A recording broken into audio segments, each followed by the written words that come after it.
Right, so last time, yeah, the Shrine of Meridia. Oh, right, this. Right, this. Because we, I think, just got a side quest. Let me double check, because I can't remember. I remember our game crashed at a really like dumb time last time.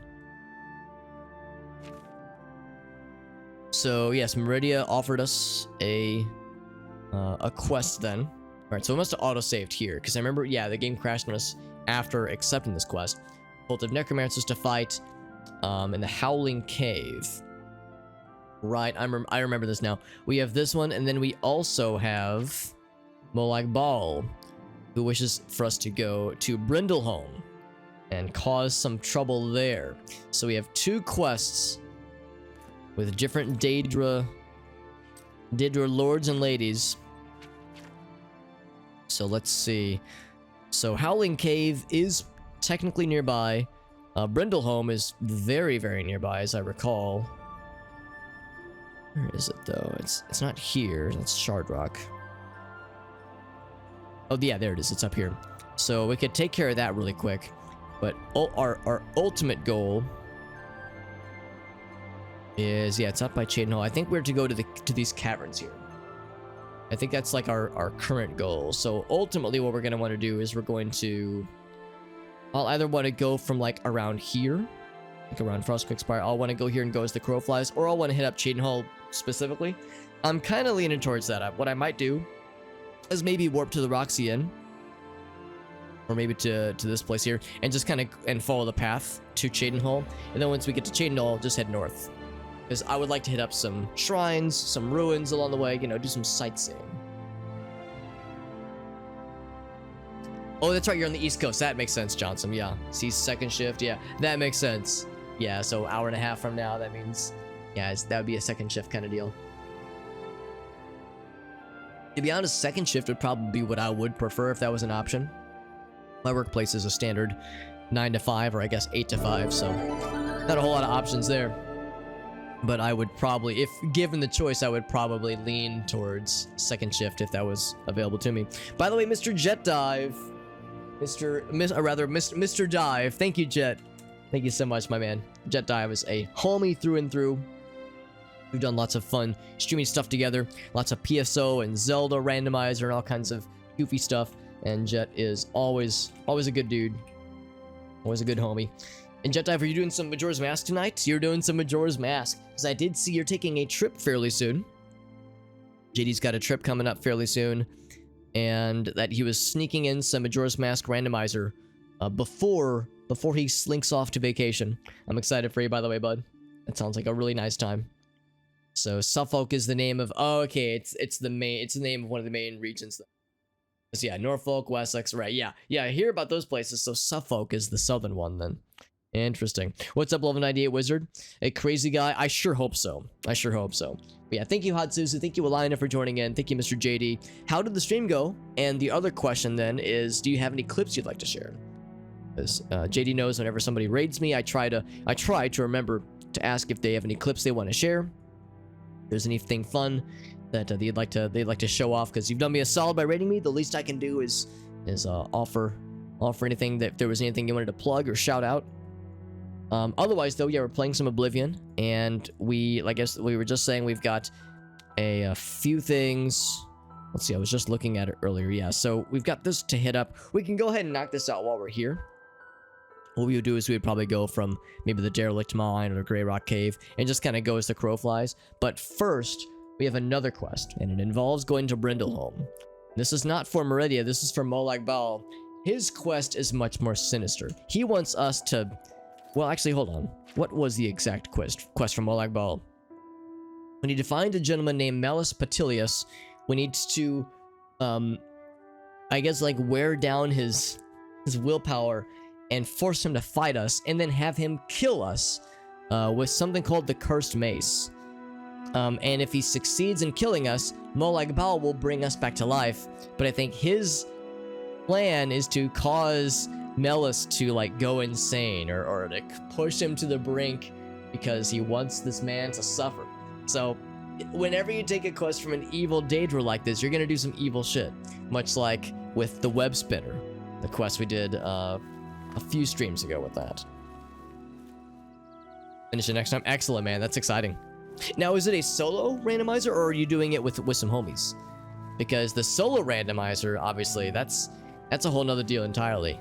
Because with the times we've done randomized with Kratothi and Jet Dive, it's nice because you can divide and conquer, as opposed to everything being on one person. So I've been too afraid to tackling those myself. Western Cyrodiil is called Colovian and includes the Gold Coast, West Weald, and Colovian Some radio Highlands. friends. Oh, that's cool.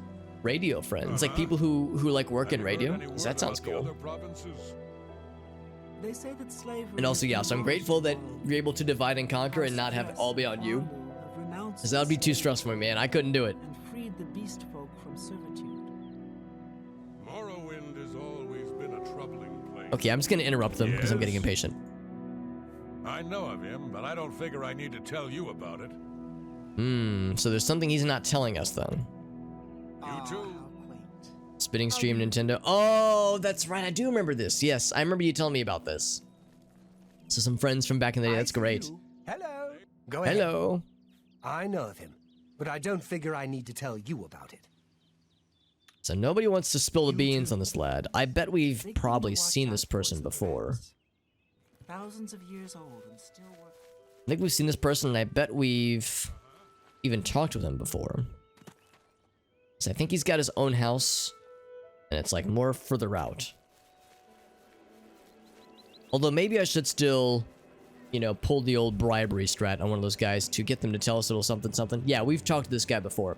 Let's go ahead and have one of them spill the beans and tell us some deets about this person. Because maybe there's some like very important intel that we ought to know about. So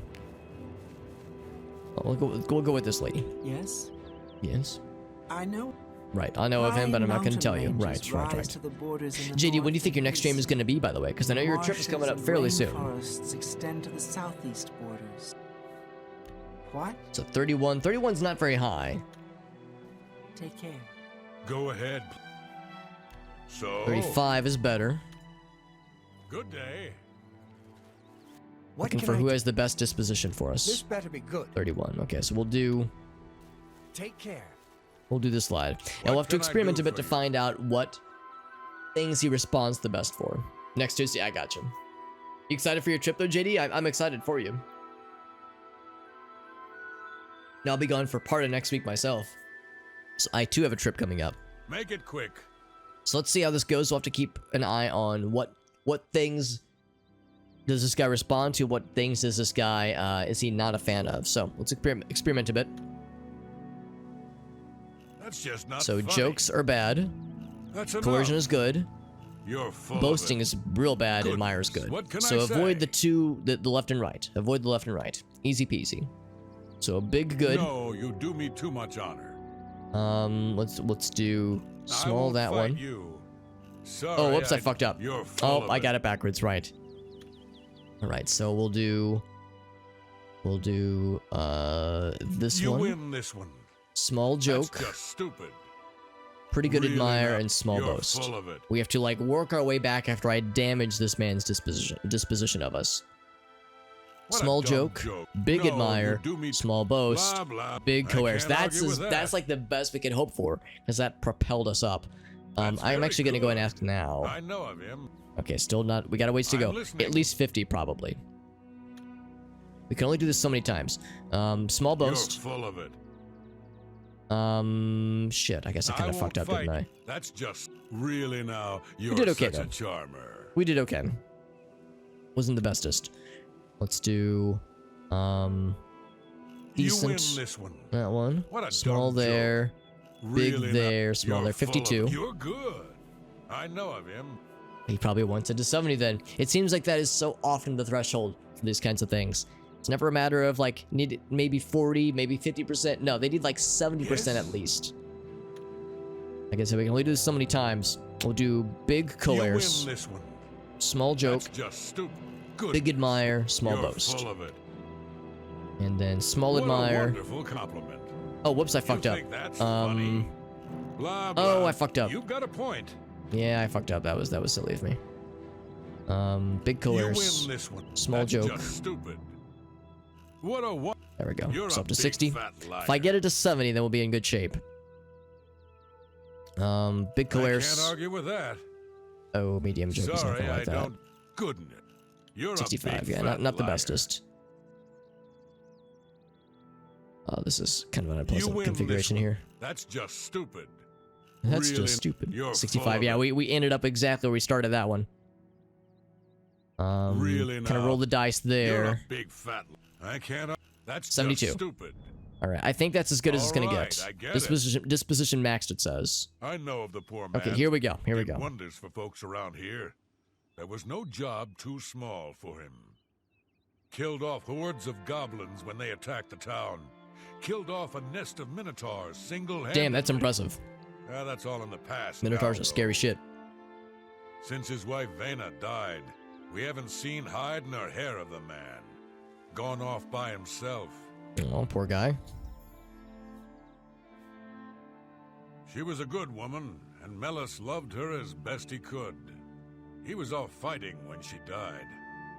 A sudden fever, and she was gone. Don't think he ever forgave himself for not being there when she passed. He swore then never to raise a weapon again. He lives alone now.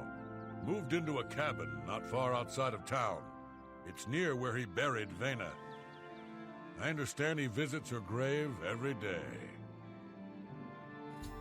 All right, so we know where he lives and where he's frequently The Dimity visiting. Basin grades from rolling farmlands by the river. Okay, anyway, so BC. we got all the knowledge we possibly could have about this lad. Like I said, we've seen this lad. We've even talked to him, and he was very non-communicative when we talked to him. So it was rather suspicious, maybe not suspicious, but certainly noteworthy. Alright, so I'm gonna save because we've done some good progress, and I'd rather not have to go through that same sequence all over again. Although that being said, we did make some progress with at least leveling our speechcraft, I think. Level 22. I think it started at level 5, so the fact that we've gotten it to 22 is nice. But we got a ways to go, obviously. Once it gets to 25, we'll have some bonuses, which will be nice. Leave me in peace. So here's the man himself. I would prefer you leave, friend. Please. I am Melis Petilius. Leave me in peace to mourn my wife. It's like, this quest is gonna have us be terrorizing this guy in some way. So it's like, and I feel bad, this poor sad man. We don't want to be fucking this man up, but the quest requires that we do, so when you do a favor for Molag Bal, it's gonna be unpleasant. Those who live by the commands of the Nine receive blessings of strength when Right, we know about that one. she was my wife, and I would rather not speak of her now. Okay, so he has nothing else that he'd be willing to tell us about right now, necessarily. Just leave me, please. So I think I know what it's gonna have us do. He is in a state of mourning for his wife. We know he goes to his wife's grave all the time, and the quest requires that we need him to kill us. We need him to strike us down. We're probably gonna have to desecrate her grave, man. That's probably what it is. Probably what's gonna have to happen here. Let's see. Did I select it as that? No, that's Meridia. It's Molag Bal, right? Yeah, here we go, this one. Small house outside of town, right. Yeah, he wants to corrupt Melis Petilius. Yes, so we'll see what this will entail.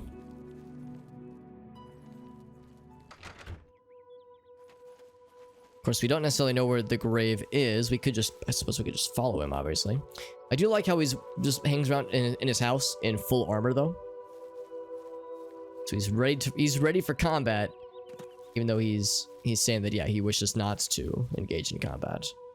So yeah, I don't know of any obvious grave sites around here. So what we might have to do is just is stalk this poor man. We don't know when he leaves necessarily. This feels so unpleasant, though. Could there be another solution? There could be. There could be. What we could do is at least see where the grave is. And see if other options present themselves. It sounds like there's no diplomatic solution. Because a lot of times with... Oh. That's the wrong button. There we go. A lot of times, in this game at least, if there is a diplomatic option, and it requires that, like, oh, the diplomatic option wasn't available because our personality or our disposition wasn't high enough, like, if it's one of those kinds of things, then the topic will still be highlightable in the, it'll still be, like, highlightable in the dialogue options. So, like, earlier when we were talking to the villagers about Melis, when we first talked to him, he was like, all three of them were like, well, we don't really want to talk to you about it, but it was still highlighted, which is to say there's more that they weren't revealing to us. Please, leave me in peace. So, ultimately, oh, I think this might be it. Yep, this is it. Here lies Vena. So ultimately, the true diplomatic option would just be to not do this quest. If we wanted to not be a despicable person, we wouldn't do a favor for Molag Bal, a known evil Daedra. But I have taken on the mantle of wanting to try all the side quests I come upon, for better or for worse. So, okay, so there's nothing that I can use here necessarily. Oh, okay, here he comes though. So maybe we could talk to him, like, while we're here, and see if there's other dialogue options that are available. Also, what time is it right now? It is 10 a.m. 10 a.m. is gravesite visitation time.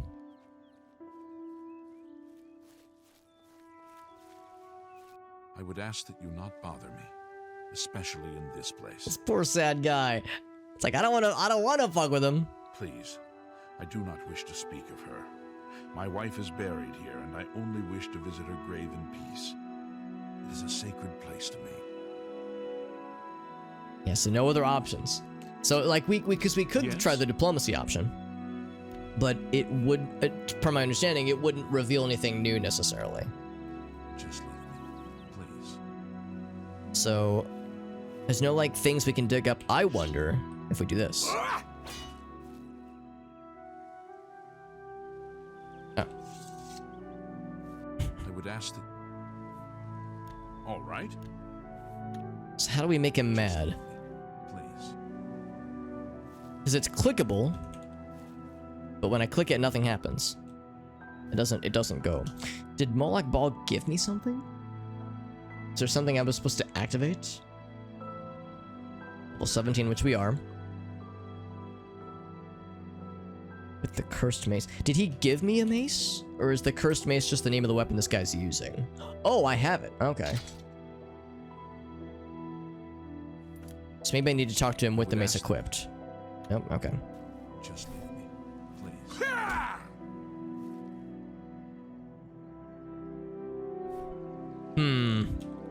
Yeah, I didn't realize that he had given it to me. I would ask that you... I want him to kill me with this mace. How do I... I know you can pickpocket people, which is to say you can, like, sneak up behind them and steal something, but can you pocket someone? Can you sneak up behind somebody, put something in their inventory? It's like Inception. It's like the movie Inception, but with physical objects. Please. So it's not a matter of just hitting the grave. Or pressing the use button with him next to it. Yeah, I think you're right. I think you're right. Maybe what I need to do is, while he's here, I need to plant the cursed mace somewhere.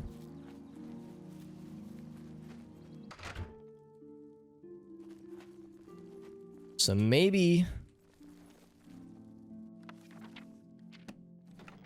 I need to plant it.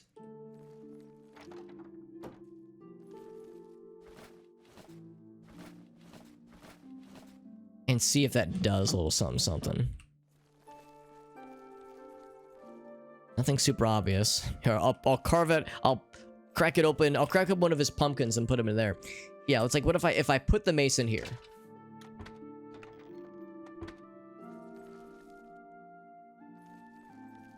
Is the mace supposed to corrupt him, maybe?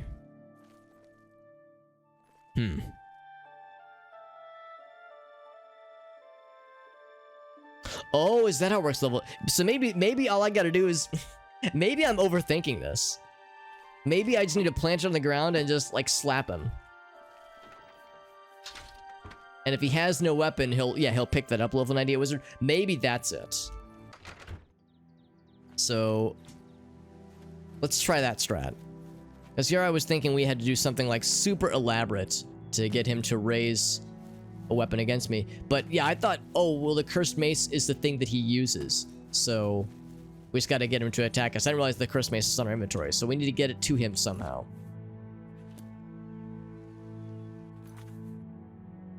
So here.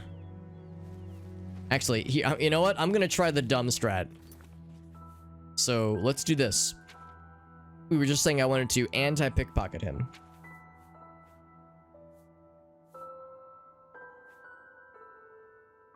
Chameleon 20%. And then I have another one, this one.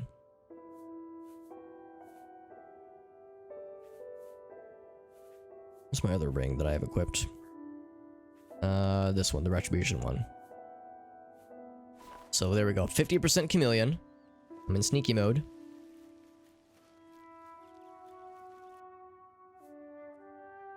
Oh, maybe that's it. I'll steal his gold. And then I will plant... oh, you can place items of 0 weight, but you can't place, like, heavier objects. Because this is a 43-pound monster of a mace. Let me just sneakily place this giant badass weapon into your pocket when you're not expecting it. Yeah. It's just a weird mechanic, I got you, yeah. So that's not it, although that was a cool idea. Now, he didn't notice it, curiously enough. Alright, so let's try this. On the ground. There it is, buddy. It's right there for you. I'm going to switch back to my standard armor. And he is going to kill me. Hopefully. Hopefully, if we do this right, he is going to kill me.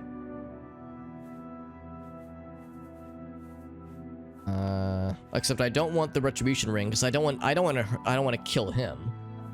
He's to murder me, not the opposite direction. So leave that off. Actually, I guess Curious the Spy makes more sense. Since that's the armor we're not going to use as often. Also, reminder that our guy is also very sad. So only fitting that we will be killed by this other sad lad.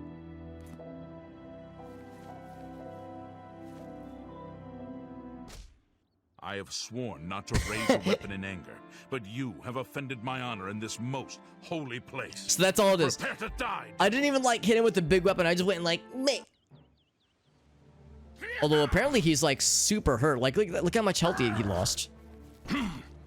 This is the part where you fall down. Look at how much we knocked him back. Goddamn. That's the best you can do. So we want him to kill us. I'm like doing the small. I'm gonna do a big punch. Big punch. It's weird because I can't see my fisties when I'm all chameleoned. Yeah, I think they're either I'm pushing him back or he's pushing himself back. I knocked him down. Strip all of his armor. There you go, Corey. I like it. I like how you're thinking.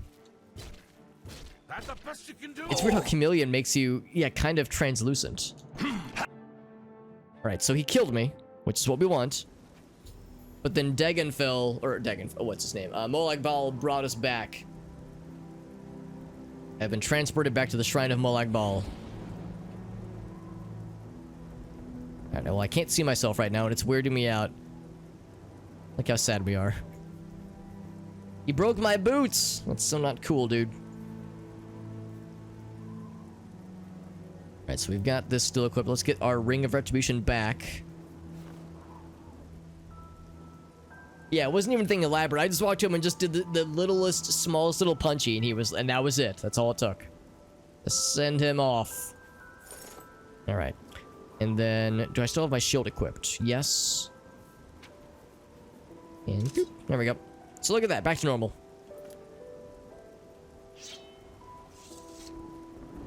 Lord Ball has given you a task. Blessed are you who has spoken to the corrupter. Yeah, he is the corrupter. Shrines are secret for a reason. We watch and wait.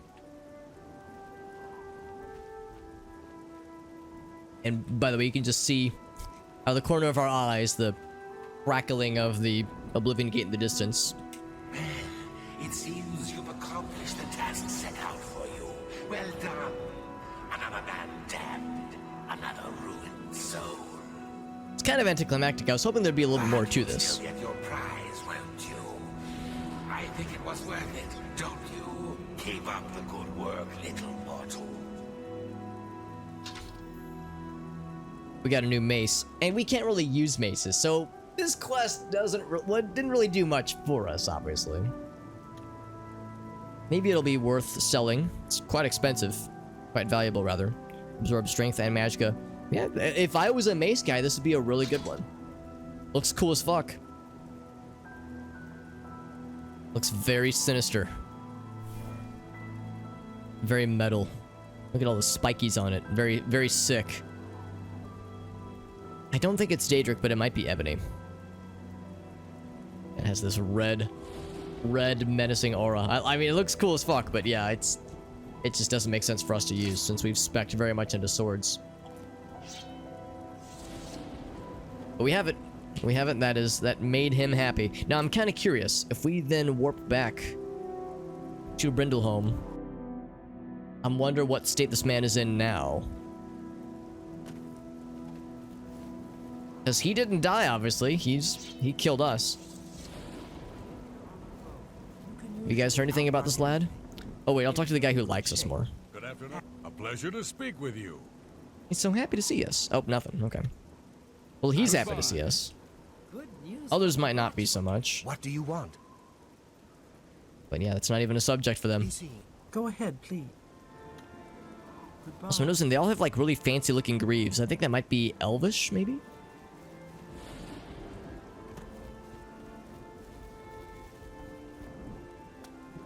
So the fog makes it a little bit harder to see. I think it's over this way.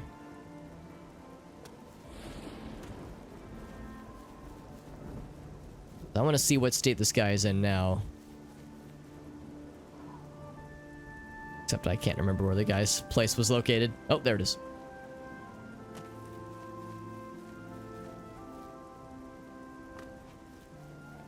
He's gonna be like, oh god, I thought I killed you. Alright, we might still be outside.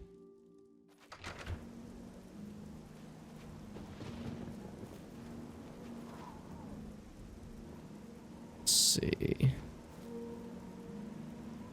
I thought it was this way. Oh, there he is. Yeah, there he is. Hey, buddy, I'm back. You got your mace. And he's strangely not, like, attacking us on sight. No. You're dead. I killed you myself. What manner of creature are you? Will I be tormented with your image forever? Okay. I kind of figured he'd go on, he'd try to kill us again. Well, the least I can do is heal him up after I apparently roughed him up. It's weird because I punched him once and his health went way down, but then subsequent punches did next to nothing. So, not sure what was going on there. Follower double face bug. I've yet to see that bug, but it sounds hilarious. It sounds fantastic. Oh, it's a target spell, I think. Unless, do I have any other heal other spells that are like just a touch spell? And it does not seem that I do. So convalescence is still the best I got. Well, the least I can do is heal your physical wounds after dealing horrible mental damage. That was weird. It looked like his health went back down. His health does go back down. Interesting. So I guess he can't be healed. Maybe he's like permanently at that wounded state. Well, regardless. So that's that one. The other quest for the other Daedra person involved going to Howling Cave. So we're gonna warp. Actually, nah. We can just hoof it from here. We're heading to Howling Cave. In fact, I'm gonna go ahead and set that as the current quest. That quest is going to have us smite some necromancers. So we just kind of did an evil thing, right? We just kind of corrupted an innocent and sad human person who just wanted to mourn his dead wife in peace, and we just dealt untold psychic damage to him for a mace that we can't even really use that effectively, and we're just gonna sell for money. So we more or less corrupted someone for strictly just for financial gain and nothing else. So let's absolve ourselves by murdering some necromancers.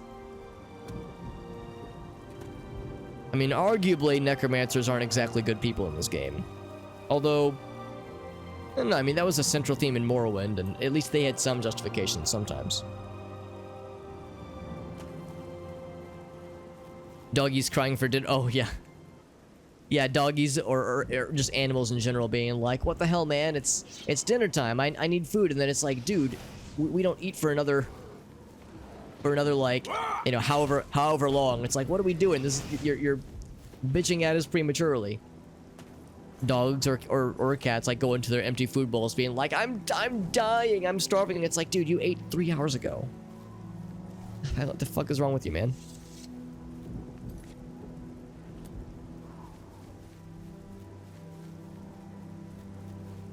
Alright, so this is the way we go then. And I'll be keeping an eye out for other caves. I mean, Grey Rock Cave, we've already been this way before. I'm keeping an eye out for anything else, anything new that sprouts up that I just can't resist. I'll turn the audio up a little bit more.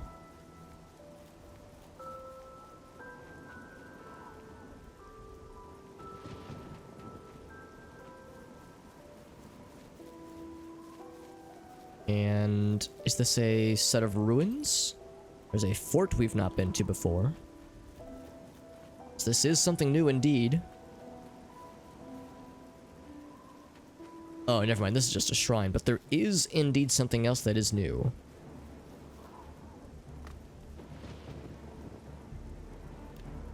I'll draw power from the well. So admittedly, we've never really gone farther than this road before. And yeah, there are some ruins ahead. Excuse me? Ouch. Oh, I see you.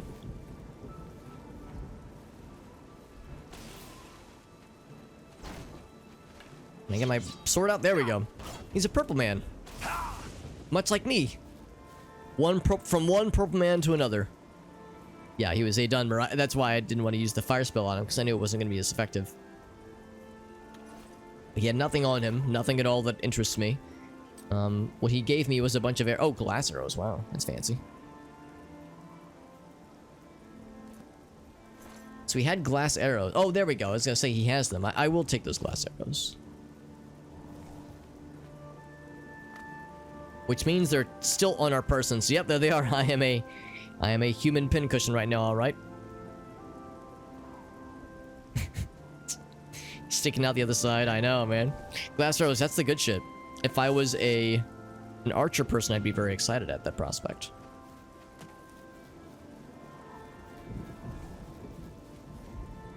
Also, isn't that fun? You can heal your wounds, and the arrows stay, obviously, but the wounds are patched up, so I guess it's fine. Oh, never mind, I just took my full damage. So what could this entail? I'm gonna guess probably some undead. Some zombinos.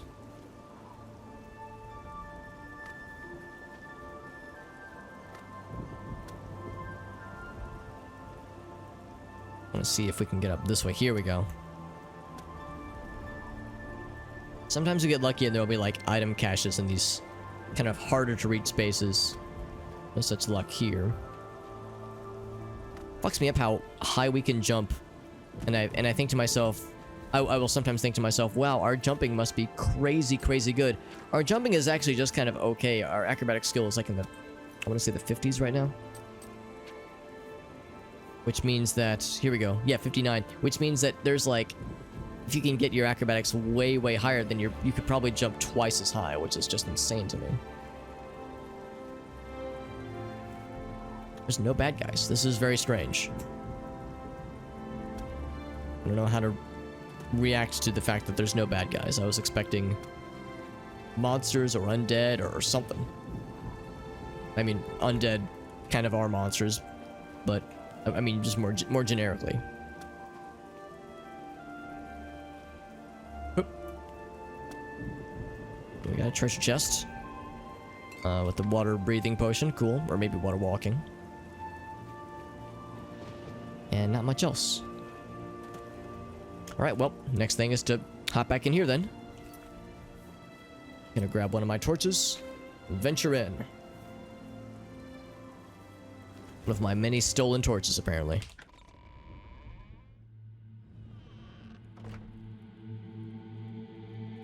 Let's go sneaky modes. Got my lightning target spell ready to roll.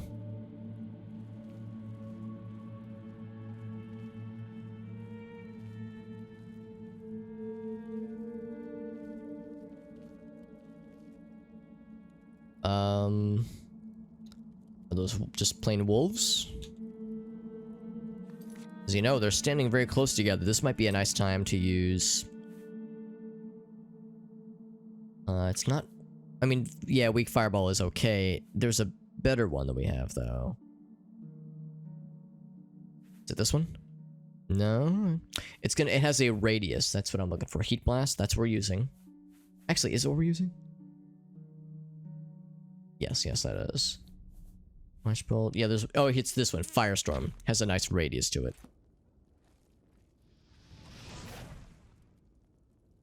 It went through them? There we go. But it didn't kill. Curiously enough. Okay, that killed. It looks spectacular, but it's not as much damage as our primary fire spell. Cats and... Wait, add cats and other mods to... Oh, that's fun. I didn't know this, but I'm not surprised by it, because that sounds very much on point.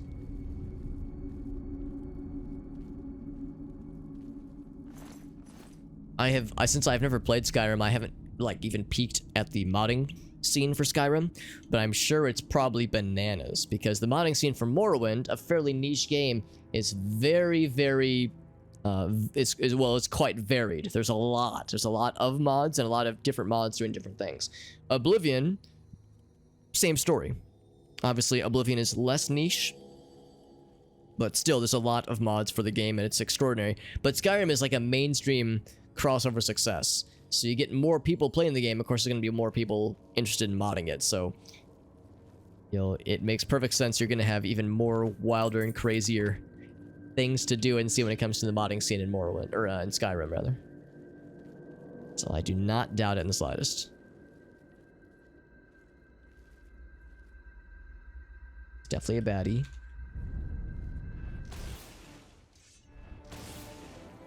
He's also a daddy. Yeah, got his ass. Cool Elven Claymore, though. Interesting to note that that Elven Claymore does just as much damage per swing. Oh, actually, no, it's less good than our Ebony Blade. Even before enchantments. But it's a vampire hideout. So, a different kind of monster.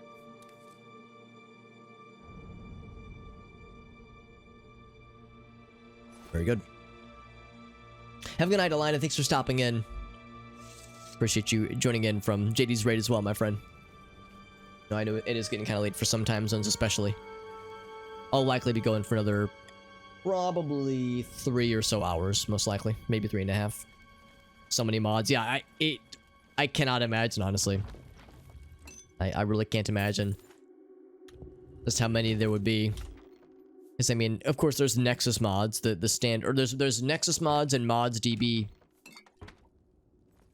which are the standard kind of hubs for hosting mods for games like that. So, yeah, just delving into those two websites for the Skyrim section would be crazy. But then there's people that don't put their mods on Nexus mods or ModDB. They just have them on their Discord server, or they host them on GitHub, and you could go into even deeper rabbit holes that way. So there's just a lot. There's so much. And there's the NSFW mods. Oh yes. When a game is popular enough, then the NSFW modding community will definitely take notice. It's one of those things where if we can assume that 1% of people that play a game like this would have some, you know, some creative sexy ideas in their brain. You know, some creative fetishes, what have you. There'd be some things they would want to try out. You know, can I make this happen in a video game? So you get that 1% of players, and then of that 1% of players, you have so many percentage of them have software development experience or modding experience, and they have the tools and the knowledge to make their dreams into reality, or at least into a modding the game into being a reality. So it makes perfect sense that, you know, you go into the Morrowind modding section, and there are some NSFW mods. I know they exist. I have seen them with my own eyeballs. I've never tried them, but I know they exist.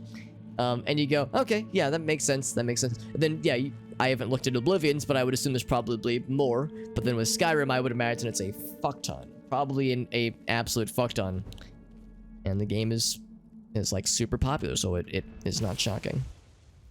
Not shocking, unlike me zapping that fool right square in the booty hole. Hairless men would be NSFW. That's weird, yeah. Why would that be considered not safe for work? Allows no underwear. Well, I mean, hairless doesn't necessarily mean underwearless.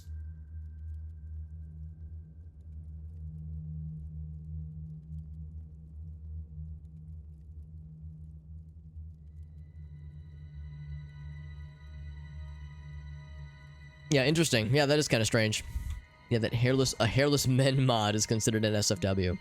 I mean, my favorite example, and I've referred to this example before on stream, so I'll preemptively apologize to anyone who's tired of hearing me tell this story. But I got invited to because I've made mods for Morrowind before, and I'm actively working on updating my Morrowind mods to include some features and some updates that were requested. Oh my, that is the wrong spell. They're requested by a few people. Bam! I was gonna say we're gonna one-shot his ass because he's a high elf, and they're weak to my stiff. They're weak to any spells.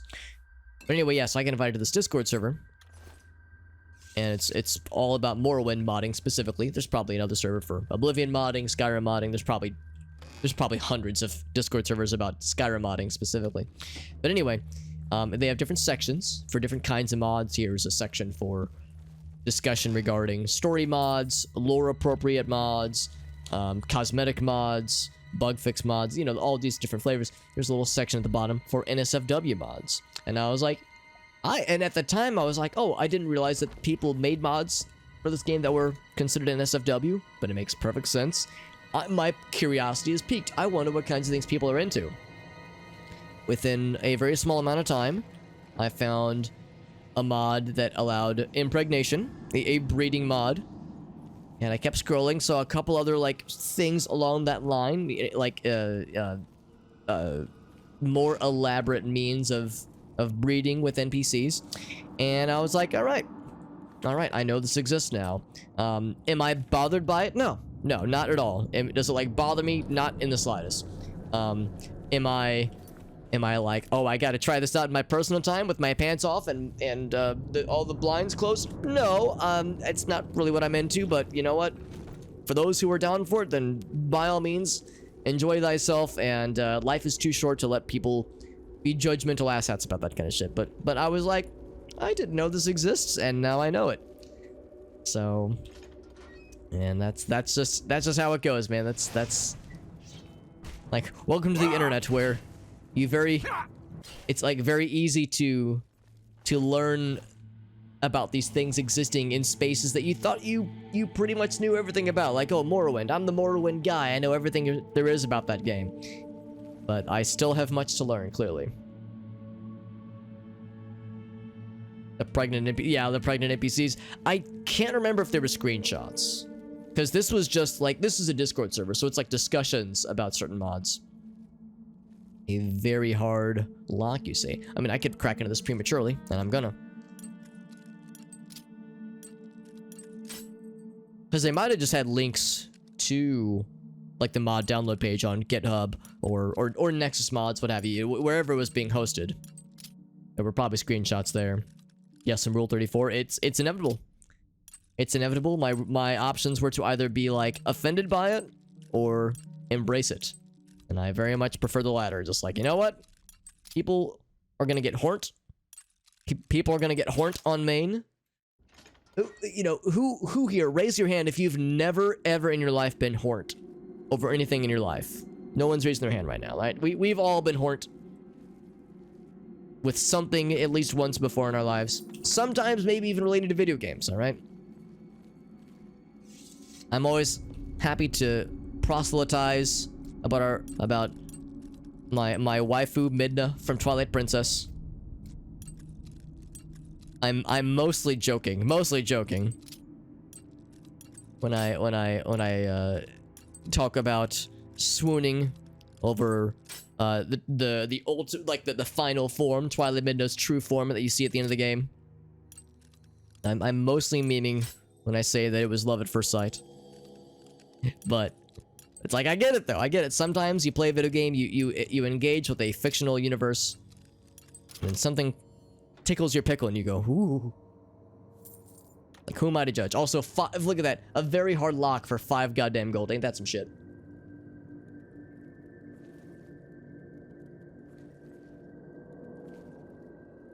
Oh, but that's a fair point. That's a fair point. Some folks, yeah, actually, that's a fair point. I hadn't even considered the asexual perspective here. But yes, it's possible that maybe there are people who truly have not experienced the feeling of being horned upon engaging with a fictional world.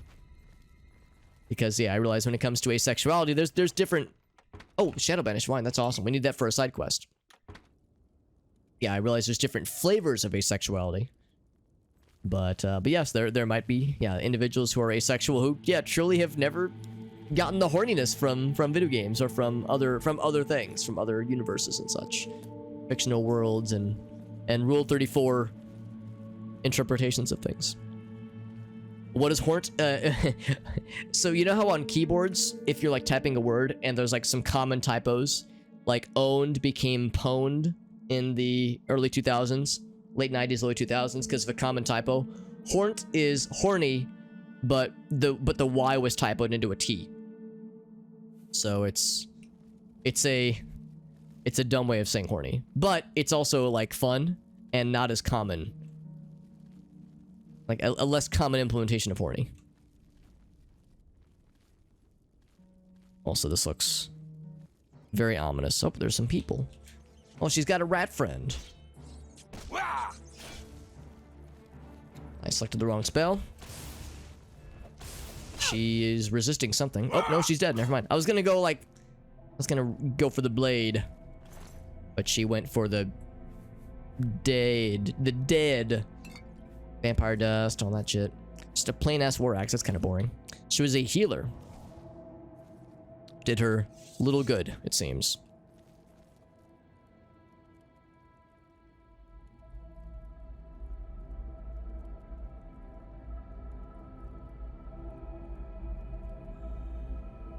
Can count the number of times. Yeah, yeah. Like I said, like I will confess, I'm probably fairly ignorant as far as like, you know, the details. As for a lot of different versions of I don't even know if version is the right word, but like different flavors, we'll just say, of asexuality.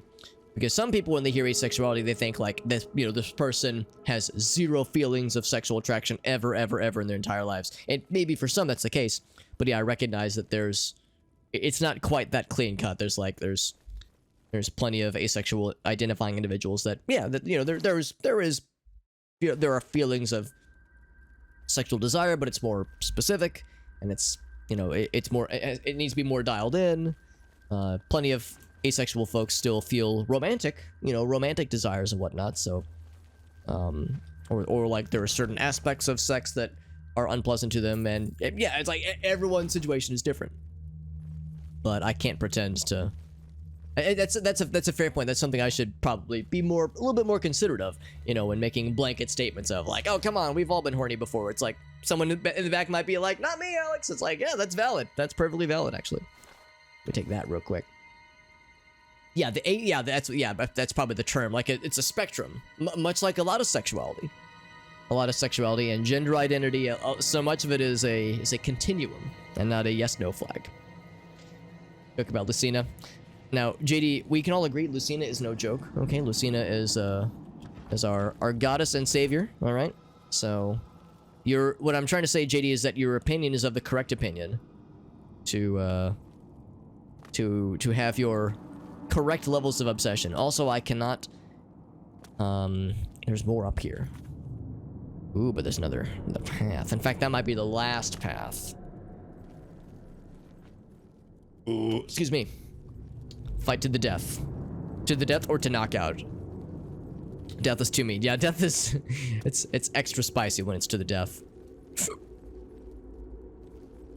I like to point out that when we cracked this very hard lock and we opened these chests, one of which had a hard lock on it. That one had 5 gold and this had a strong healing potion, and that was it. And a stone slab sleeping... I don't know if I want to call this a bed. A sleeping surface. So I'm glad that they felt the need to lock that goddamn room down like it's Fort Knox when it's protecting a slab of stone and 5 gold and a stock standard healing potion. I can KO myself standing up too quickly. Yeah, my understanding is that is all of our inevitable fates as we get older. Standing up quickly can cause us to get lightheaded. Sometimes if I read an unpleasant news article at the wrong time of the day, it'll deal psychic damage that can only be resolved by taking a 12-hour nap. So yeah, I'm much more of a dainty little flower than I want to admit that I am. Okay, so here we go. This is the other spot we saw earlier, and I don't think there's any bad guys. In fact, there's nothing here. This is all just, wow, what a disappointing temple. Or ruins. The coffin at the end had some money, but like the floating corpses are kind of creepy, but that's about it. I could get to that other side. I wonder if there's stuff over there, but like to that balcony. But I don't know if I see anything. Here, we can maybe try to be fancy. Problem is I'm hitting my head on the ceiling here. Whoop. Whoop. Oh, look at that. There is something. An average chest. Average chest ahead. For repair hammer and 37 gold. Well, see, I was hoping there'd be something cool here, man, but it's just okay.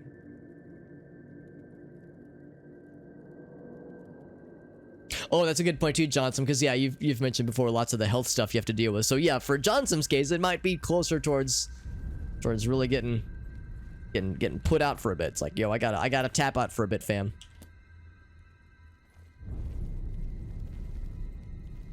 One misstep on them, but yeah, so like Johnson's playing on extra hard difficulty. They've got to be extra careful.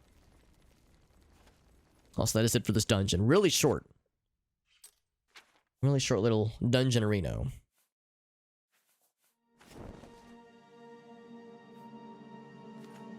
I think I can repair several things, like my sad pants, my mithril greaves. I mean, lots of things I would much rather repair, but I can't because it's magical shit that is too good for me. It's too fancy. Too fancy schmancy.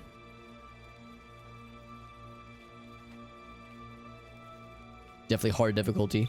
There's harder. I mean, yeah. I mean, of course, it's not a competition. Obviously, it's fully justified in recognizing when someone's got a crappy heart that they're dealt. But yes, I mean, there are also others who got their own crappy hearts that they're dealt as well. That wraps up with that little guy there to the Howling Cave to the south, which I think is gonna be our next destination. I don't expect anything else to crop up in the meantime, although there's a few bandit camps that are pretty close by. These bandit camps are also fairly quick usually. And some ruins. Alright, well, never mind. I was saying how I definitely wasn't going to get distracted by anything. Here's an Oblivion gate as well. So we have a lot of things. Excuse me? Oh, it's one of these things. Oh, right. They resist lots of things. Bam! Smacked right in midair. She drained my luck So I drained her face. There she is.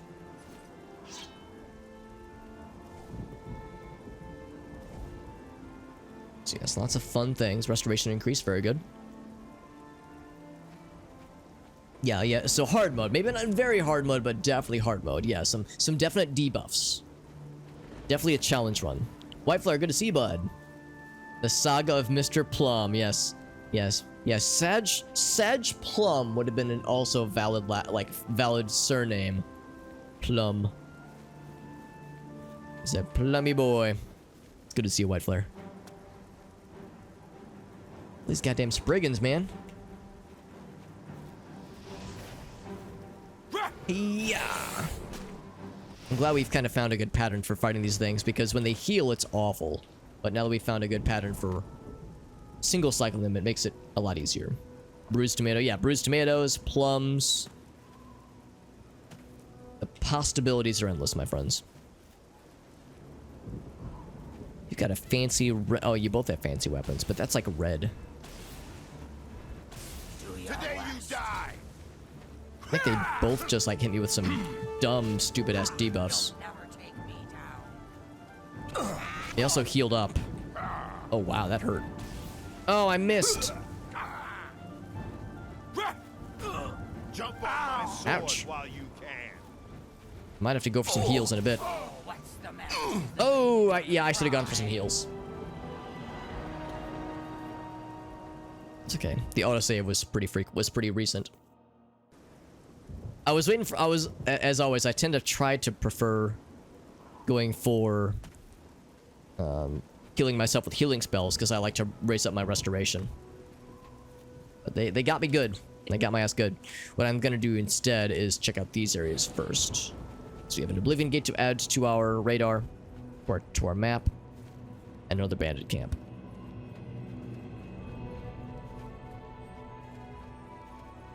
So yeah, I like getting these added to my map so I can come back to them later on.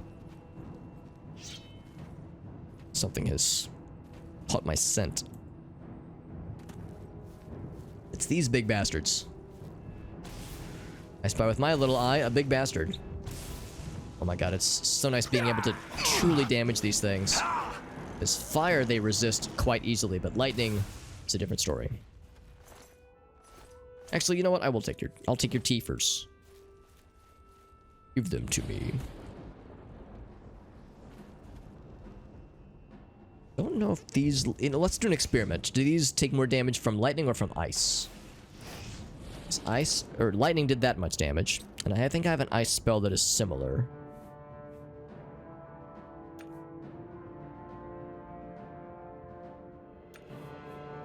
Freezing shard. No, freezing shard. Freezing shard does not sound pleasant. Yeah, ice bolt. They might be weak to ice. It looked pretty samesies, actually. Pretty samesies. Oh! This is a standard clan fear. The runts would go down in one hit from this lightning spell, most likely.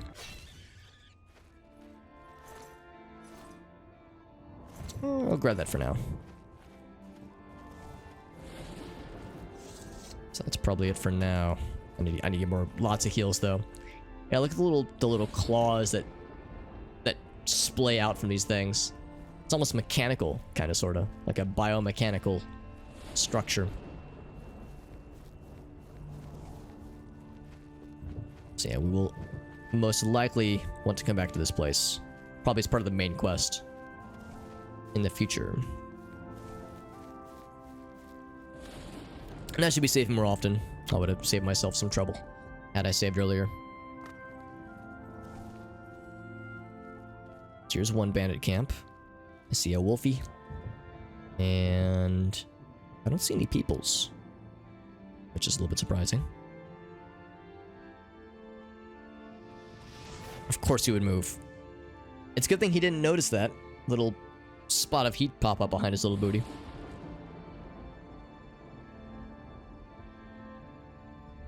So he sits still, all sniping. But yeah, I'm kind of surprised I don't see any peoples. Unless they're patrolling the outside perimeter.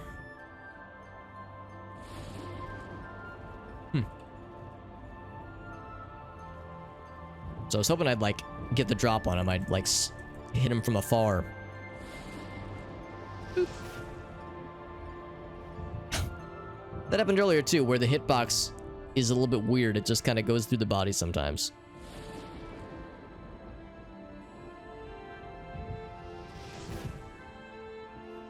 Same shit. Yeah, it just goes right through the torso sometimes. Very strange. Yeah, I don't know. It's I feel like when they're far away, the hitbox is not what it appears to be. That's my only theory.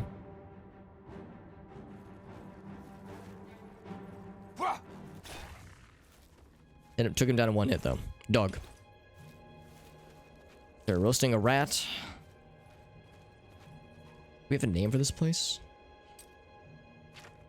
No, this camp does not appear to have a name.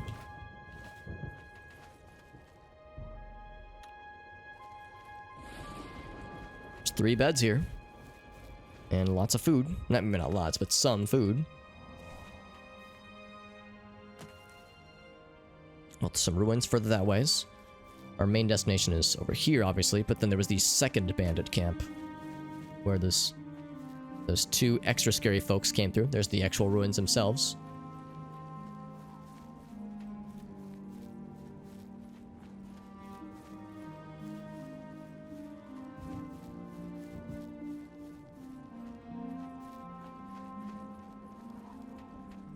I think... Oh, apparently... Oh, there's the cave right there. Wow, are you sure that this is a necromancer cave, Alex? Well, the graveyard at the end, right outside of it with a zombified corpse. That's pretty good evidence, I would say. The evidence is piling up, I would say. Piles and piles of bodies of evidence.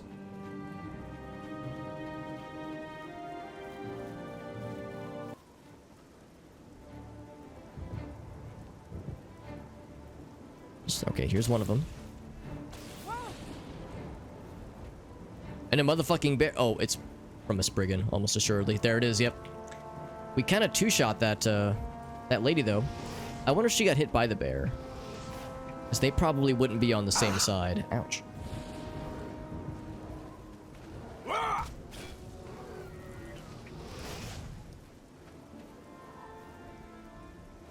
Yeah, they wouldn't be aligned together, the Spriggan monster and the bandit. They would not be on the same side per se, so maybe we just got lucky there. His last time we hit her with multiple lightning bolts, and I think it took like, it would have taken 3 from full health to dead, but she healed herself at one point, so. And it's not like our spells are doing like 70 to 90 damage. Like, it's not like there's a range of health, of damage we're doing. It is a static amount. Collarbone. Collarbone Camp, what an odd name. Where's your other buddy?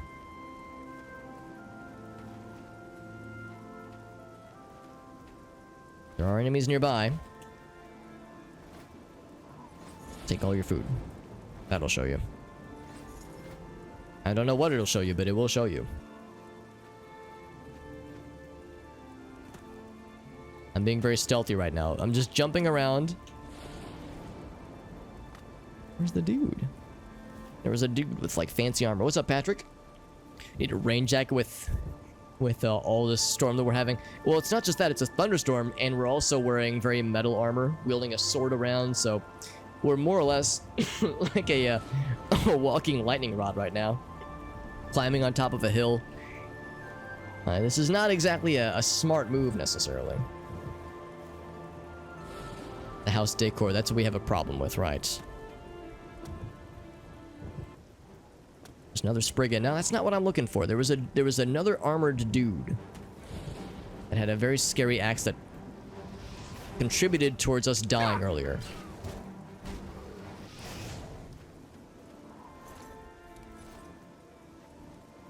We don't have to. I mean, we don't have to take him down, but I want to. It's a matter of my pride. This man defeated me earlier. I need to exact revenge for myself. Oh, that's right. The Bard's Tale, Patrick. That's right. I remember you telling me about that. How's that been going so far, dude?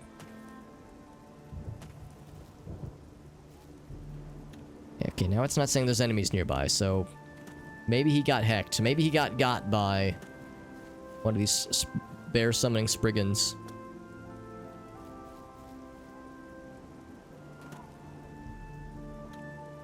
Because now I got nothing. If we've confirmed that the Spriggans will not be friendly, not be kind towards bandits. If nothing else, ruins are that way. So that's the correct way to go. Yeah, okay, I think I've seen enough. So let's do this. Let's do this Ayleid Ruin right here. And then after that, we'll hit up the Howling Cave for the actual quest for Meridia. It's a long game, though. Nice, man, yeah. Those long games, much like this one, can be satisfying. They can be draining, obviously. Like, it can take quite a while, but it can be fun venturing out on a juicy quest like that.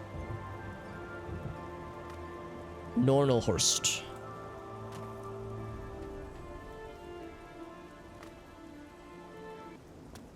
There's a troll. We kind of landed on him, kind of, sort of. We're not doing very much damage. It's probably because our stamina is so fucked right now, honestly. Of course, I think one cast of this will kill him. Yeah, I was gonna say, they're super weak to fire. So, as much as I want to charge my sword, not charge my sword, but train my sword skill, sometimes going for the more efficient strat is the one to go for.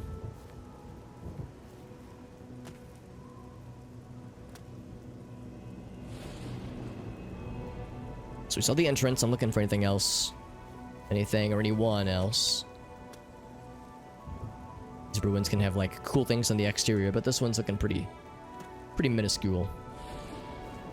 So what I'm gonna do, I'm going to enter.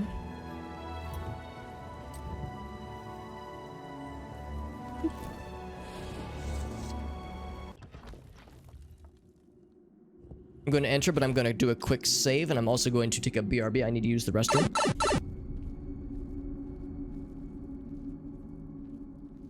Also, this is a very striking hallway, isn't it?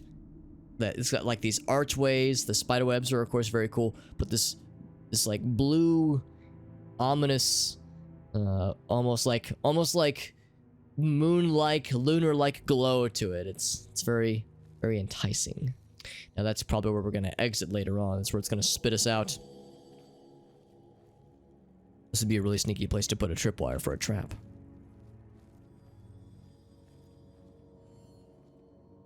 There are enemies nearby. Is it gonna be monsters, bandits, undead, all the above? I'm gonna guess monsters. Like standard, just non-undead monsters, I'm guessing.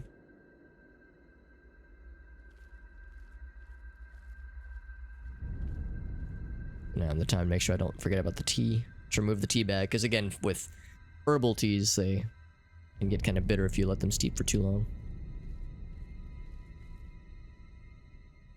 Alright, there's definitely enemies nearby, but I've yet to see anything.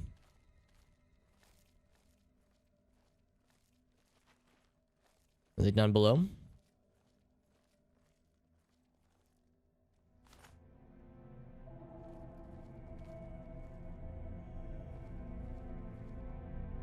It's undead. There's a little zombino right there. They are undead. Ain't that some shit? Well, we have tools specifically for dealing with undead, so that's fine with us. Also, weird lighting thing happening down there. Kind of weird. It's like how, for one reason or another, a bunch of the blue stones that I like to collect have already been knocked off their holders. These Welkian stones. Not sure why, but that's what's going on.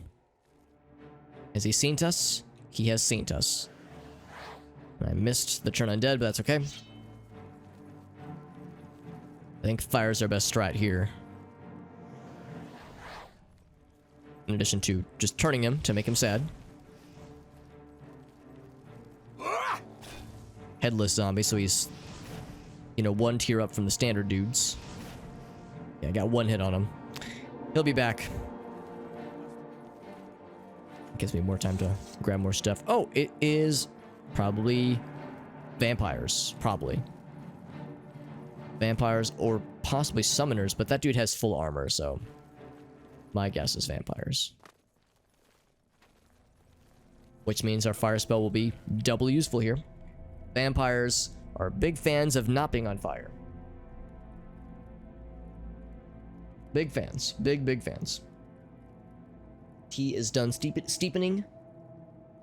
I am gonna do my usual maneuver.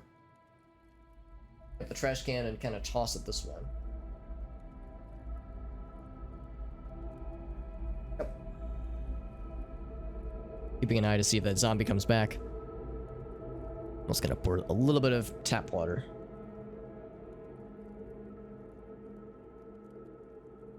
Let it cool down a little bit, and I'll start taking some sippies.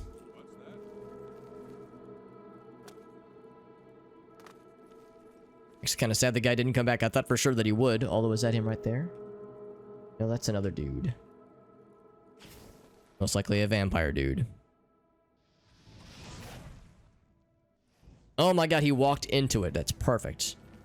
It's a vampire. He had a weird helmet for a second there. I think he had imbued himself.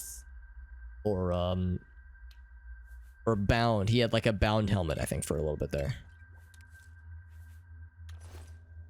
Or like horns. Oh, there he is. Oh, I missed you and almost hit your buddy.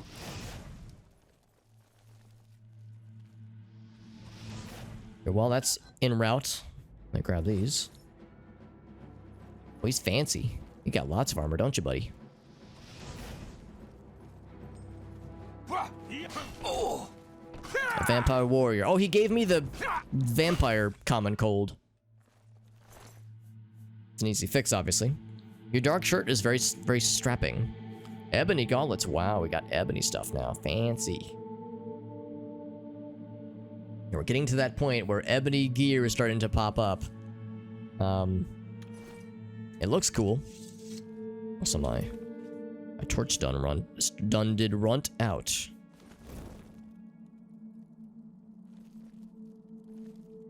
It looks cool. Of course, it's heavy armor, so it doesn't do us a lot of good, sadly.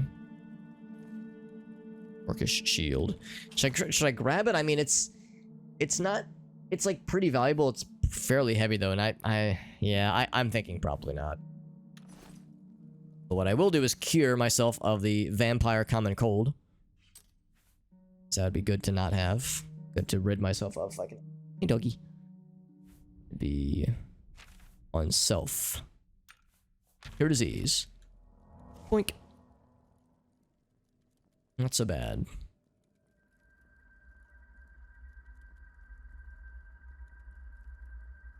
Still a little hot. Let's get in there though. Over in short sword. Now wait a second. Why did you have a sword and an axe? Unless maybe that's what this guy wielded and it like flew back. That might have been it.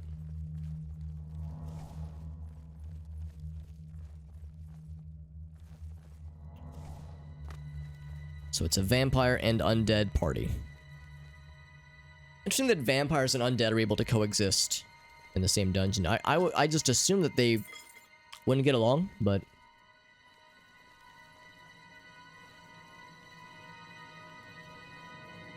Or at least that they wouldn't, like, wish to cohabitate. Like, maybe they wouldn't, like, fight each other, but they wouldn't, like, you know, choose to occupy the same domain. Because we talked about this a stream or two ago. Vampires are not undead, but they're, I guess, in the same... They're not in the same, like, you know, household as undead, but they're in the same zip code. Like, they're in that, they're kind of adjacent to undead, I guess. Kinda, sorta.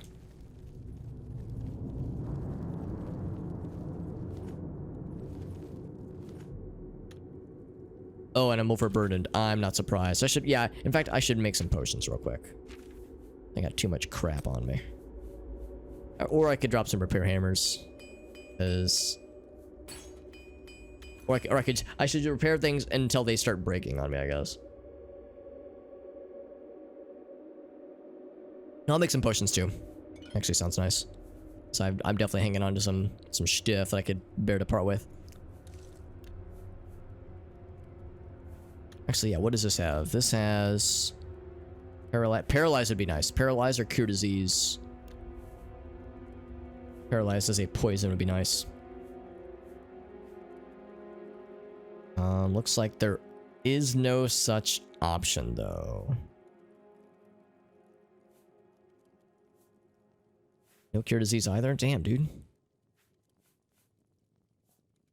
The best we have is, yeah, damage health, which, you know, whatever. Damage health is so-so. Got these guys. Always the Nern root. Yeah, taproot. What do we have with this one? Corn. Wow, shock shield. Very nice. Bone meal. Resist fire. I like how eating cheese makes you resist fire. Eat enough cheese. If you eat enough cheese, you are able to withstand fire damage better.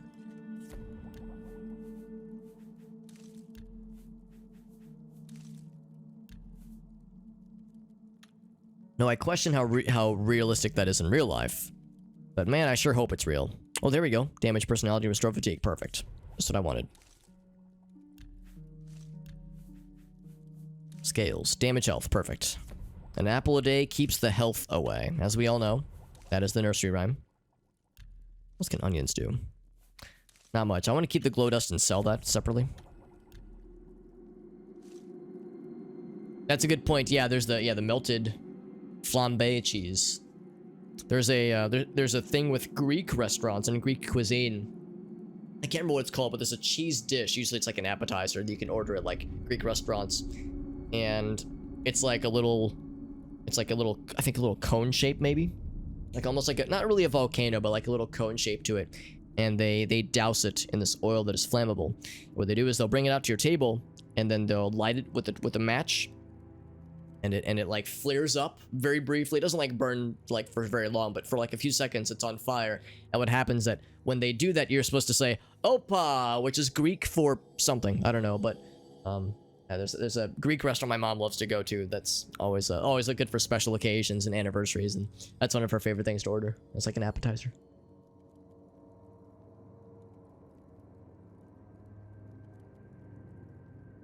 Or anything else? Yeah, not really, actually. Yeah, nothing else really. So it freed up some space, but not a ton. Average lock. Average unlocking spell. Hell yes. Now I was thinking, like, it's not so much that the cheese doesn't melt or doesn't turn into liquid or doesn't burn. I think it's more that if you have enough cheese in your system, maybe the idea is, as we all know, cheese has a binding digestive nature to it. So if you eat enough cheese, your body will react in kind. And maybe that reaction is what allows the resistance to happen. You never eat enough? Maybe some can't. I absolutely can eat enough. I would say really any significant amount is enough. Is even too much, maybe. JD says, I've tested this. It is backed by science.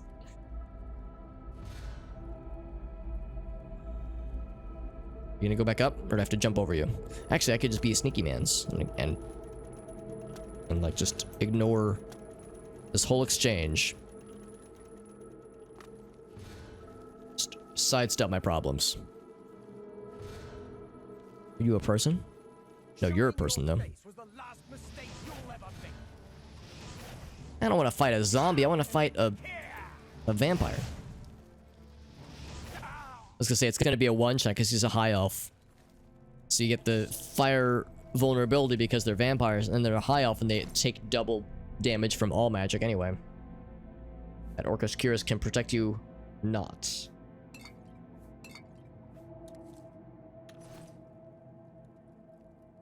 It's weird seeing the high elves who have like usually like a yellow skin, but the vampirism makes their skin like super pale. So they look like just a like very fair skin, but as the high elf skin is like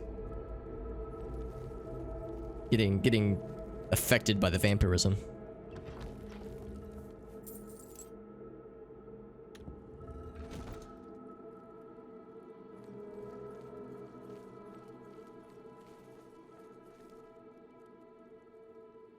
Not a ton of interesting loot so far. Some money, some nice looking potions, I guess, but nothing crazy. And unsurprisingly, I am getting full of shit. See, are there any weapons I could... I mean, this thing is very heavy, but it's also very valuable, so I think we could find a buyer for it. Any more things I'm hanging on to? No, nothing that I can that I want to get rid of. So instead... for some stuff here, things that are on the heavier side. Oh, for one thing, this... Yes, let me drink this.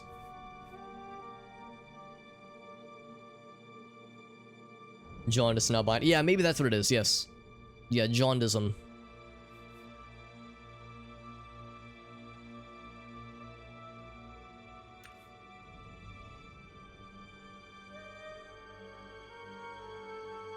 Shock shield potion is strange because I just made it and apparently it's very heavy. I guess we used fairly heavy ingredients to make it, so I'll drink it for a second. Unfortunately in this game... Alright, everyone take a drink. I'm about to mention Morrowind. Unfortunately in this game, when you engage a either shield or fire shield or shock shield or frost shield even, in Morrowind you get this cool little orb that encompasses your character and it looks kind of cool. It's kind of cheesy, but I like it. I like the old school shield effect. In this game, you just get like a little glow and that's it. I miss how Morrowind presented the shield effects, the magic shields. Let's go this way. Like I said, we'll just sidestep around our problems.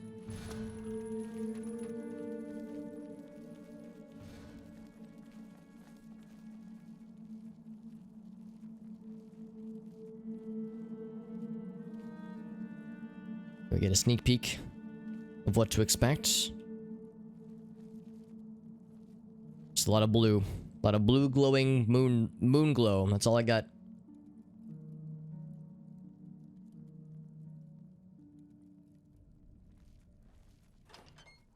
The gate's already open. I'm gonna go ahead and save just because I legitimately cannot see what's ahead. I see some wolfies. And as always, the projectiles just go right through them. Yeah, it's like I cannot do shit to them physically. It is ridiculous. You cannot affect a wolf or doggo from a distance with a spell. It's just, it cannot be done. It's illegal. So, use weapons instead, I suppose. Very strange. A silver fork. Not gonna question it. Not happening. That looks cool. The Dwarven Claymore. The Dwarven stuff looks incredible. It's not very good compared to other things later in the game, but still, it looks dope.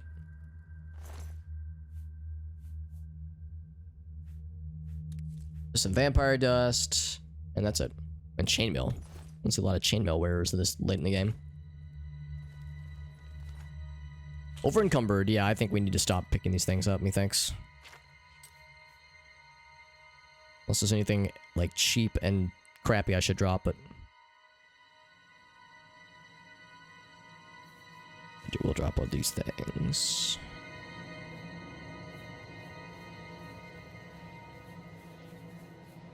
To be under here. Unless there was any, like... Do we find any books that I want to get rid of?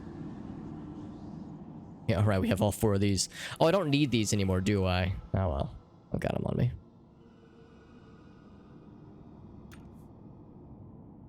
Bloop. Oh, and the repair hammers. Yes. Yeah, like I said, we're probably going to start dropping these. In fact, I'll go ahead and drop the ones we stole.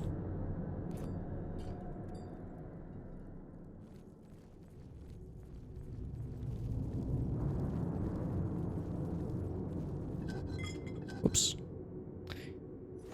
healing and more healing, sure.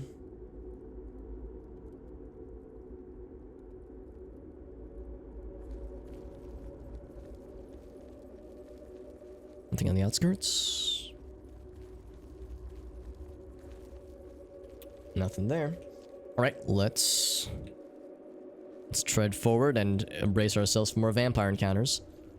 Although, honestly, like, vampires have really not really been an issue for us because the fact that they're all practically universally weak to fire means that we just don't really struggle with them. As long as they're like fairly far away when we see them, we can take them out consistently in very few slaps. Also, that got me pretty good. I was not prepared.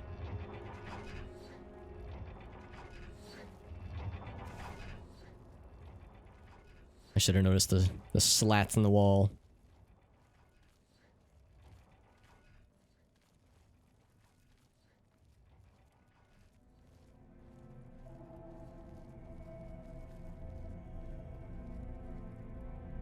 I don't see anything yet, or anyone yet.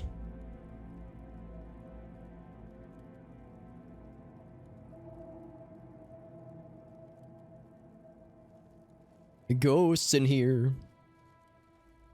When I think of things like that, JD, I think of Shaggy from Scooby-Doo. Like, holy shit, Scoops! Ghost! I can't really do a good Shaggy impression, but they're like stuttery, ghosty nervousness. A battered crate. Well, there's a dude. Yeah, you see that? We hit him once and he's practically dead. And we fucking launched him into space. Because they're all weak to fire. I guess if we were a character build that was more equipment based, like a weapon specialist, fighter, barbarian kind of dude, then this would be a little scarier, but we can just uninstall them consistently, like reliably. Unless they're like a Dunmer, when they take a few more shots, or if they're a spellcaster, then they can be spicy, but usually the spellcasters are super squishy, so you get the first hit and you're pretty much good.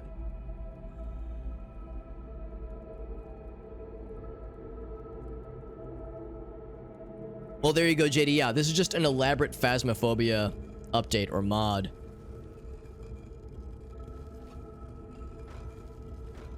Except instead of using a Ouija board or using the radio, the talk box, looking for book writing, or throwing fireballs at them and smacking them with swords. Although, what kind of ghost is it? Oh, it's a skeleton. It's a skeletal ghost.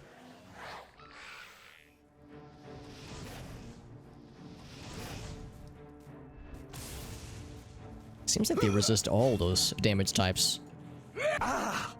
Although JD will be proud of me, I did get to tell I got to tell Gracie just the other day about our the 37-year-old child that we found in Phasmophobia.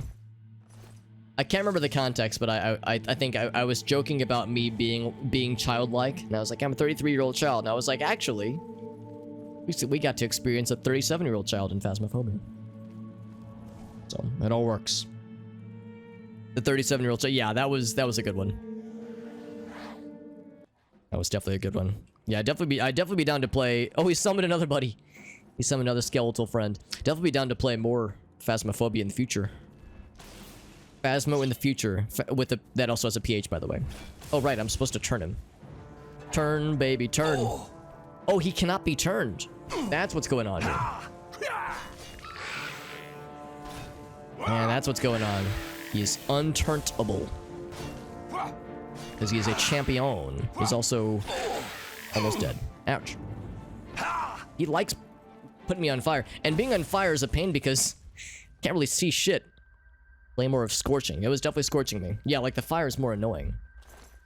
But no, that was fun. Would definitely be down to play again. I remember either Alina or Erlen had mentioned that there will likely be an update soon-ish that I think is supposed to rework one of the maps. That might be a good opportunity to play some mo.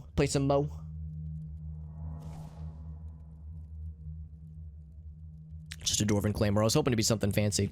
And I liked how when we killed this guy, the dude that he summoned that somehow never saw us just fucking exploded. Which was good. Yeah, it was a fun time. Yeah, I would definitely be down for more. I have much to learn in the lands of Phasmophobia. but it is constantly a good time. Honestly, being a dumbass in Phasmophobia is fun because, like, it's always new and exciting. If I was, like, super learnt on the game, it would still be fun. But I kind of enjoy being a dumbass, honestly. I kind of enjoy being surprised. You know, it's kind of fun. And that last session especially had lots of surprises because I hadn't even seen, much less played, but I hadn't even seen the game in like a year and a half. Well, more like a year. More like a year. I was several updates behind. It was nice though. I was getting all caught up. Oh, there's a lady. Like how she went invisible, then immediately revealed herself, and she was going for the fisties. She was going for the punchies. The Forge Gauntlets. Fortified Armorer. That's actually kind of cool. It's heavy armor, obviously. What do I have right now? What kind of punchy fisties do I have? I have... It is light armored. It's better.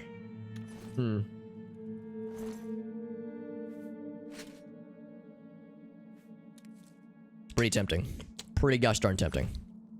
I'm over encumbered. Yeah, I know.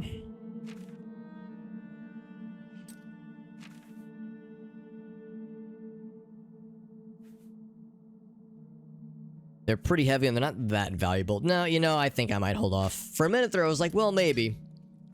The thing about wearing heavy armor, or like a different armor class when it's not your specialty, is that it makes it harder to level your preferred armor class because, you know, when that piece of armor takes damage, that means you're leveling that armor class instead. So I would be leveling heavy armor while using that.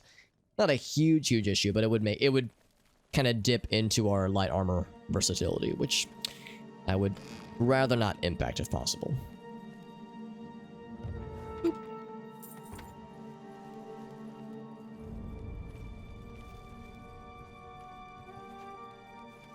What was I watching the other day? I was watching... I think I was watching Momo. She's a VTuber that does a variety of games. She was playing some Rainbow Six Siege with her friends the other day, and...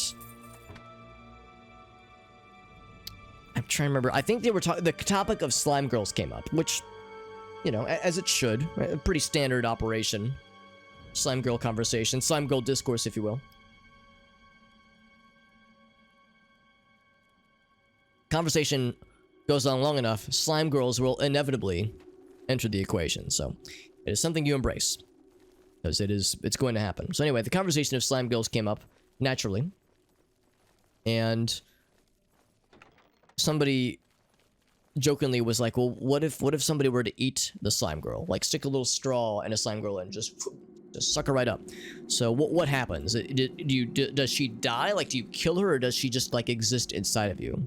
Is the slime girl inside of you now? Very sexy. And Momo pointed out well, usually a slime girl has, like, a core. So usually it's just like an enchanted slime around a core, and the core of the slime girl is like their true essence. So as long as that's intact, then it's fine. So you can slurp a slime girl down, and it would just need a new slime source.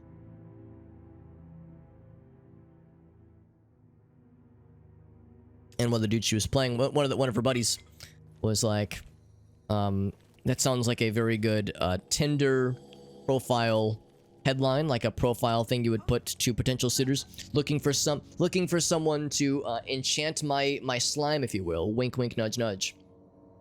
Enchanting my slime, and that inevitably led to the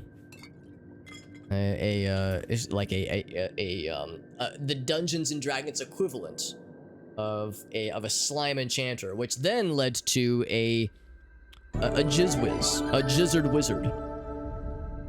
And if we're talking about a jizzwiz, then that means that there could also be a spunk monk. So when I saw the monk that we fought just a little bit earlier, that's what it reminded me of, the spunk monk. So I had to go several layers in whilst telling that story to explain why my brain went that way. Also, Pancake Renegade, good to see you, friend. Thank you for that raid. Apologies for I don't know how much of that you heard. You might have heard some strange things. Sometimes weird shit comes up in conversation. It's good to see you though, friend. Doing some Portal 2, very nice. That game is always an excellent time. Can I ask, was it single player, or were you doing some like co-op puzzle solving with some friendos?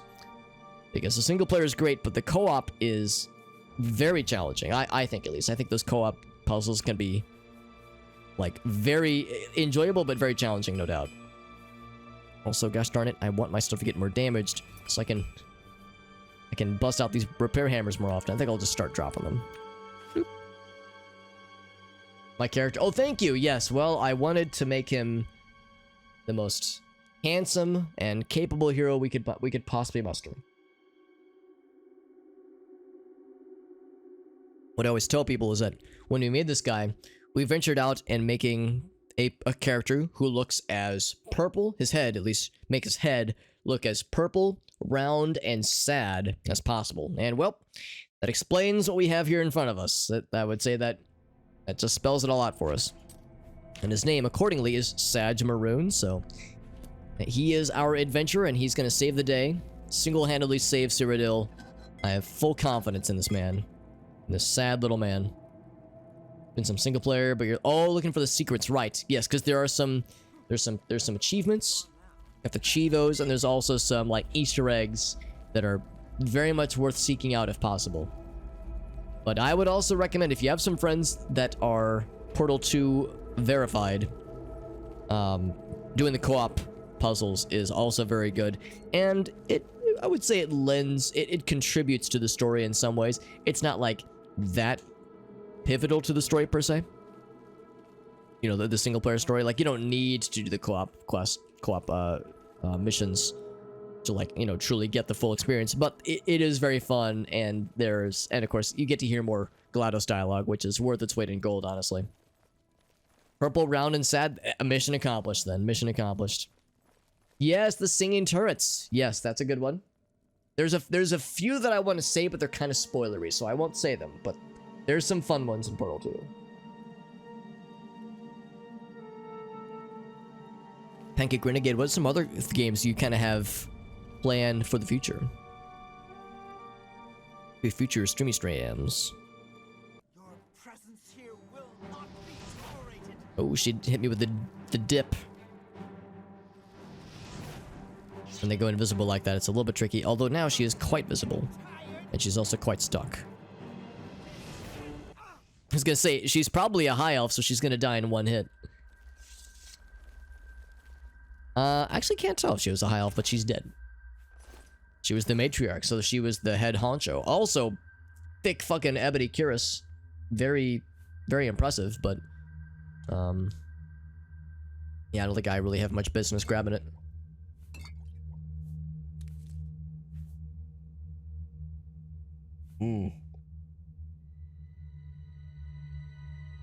Ebony short sword, though. Goddamn, that's pretty solid. Impressive. It's impressive stuff. I kind of want to see what the short sword looks like. Like, off of the hilt.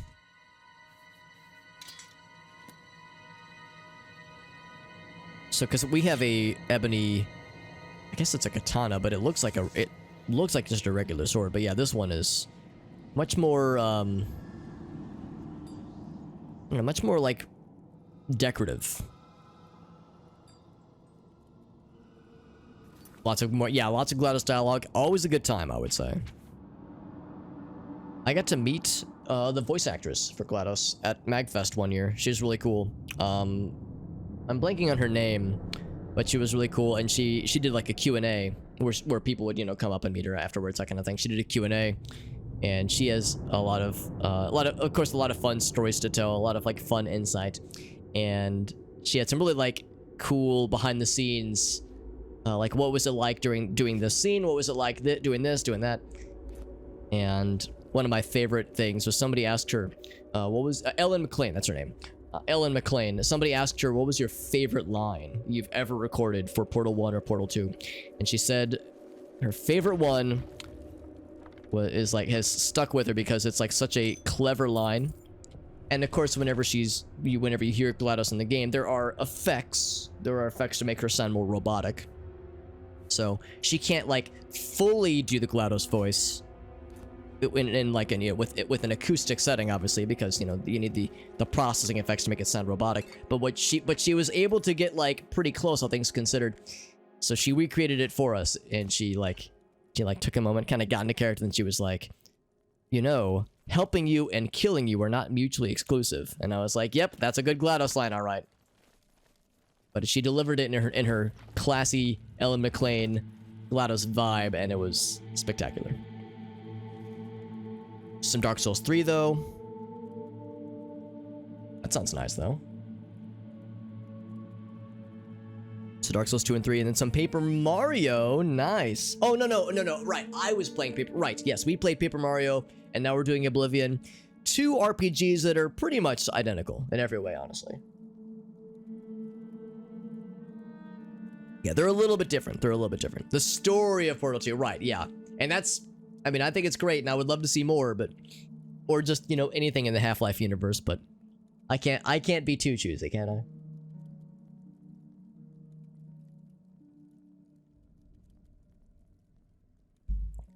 Yeah, Ellen McLean, exactly, yeah, she's awesome. And she's, like, done a lot of stuff. She's done a lot of voice work. I think she's an opera singer. She's, like, a very accomplished performer and artist, so she's cool as hell. It's a thumbs up for me, I would say. She was great. And very, very fan-friendly, and she, like, very much clearly savors, like, interacting with people that are, like, passionate about the work that she's done, so...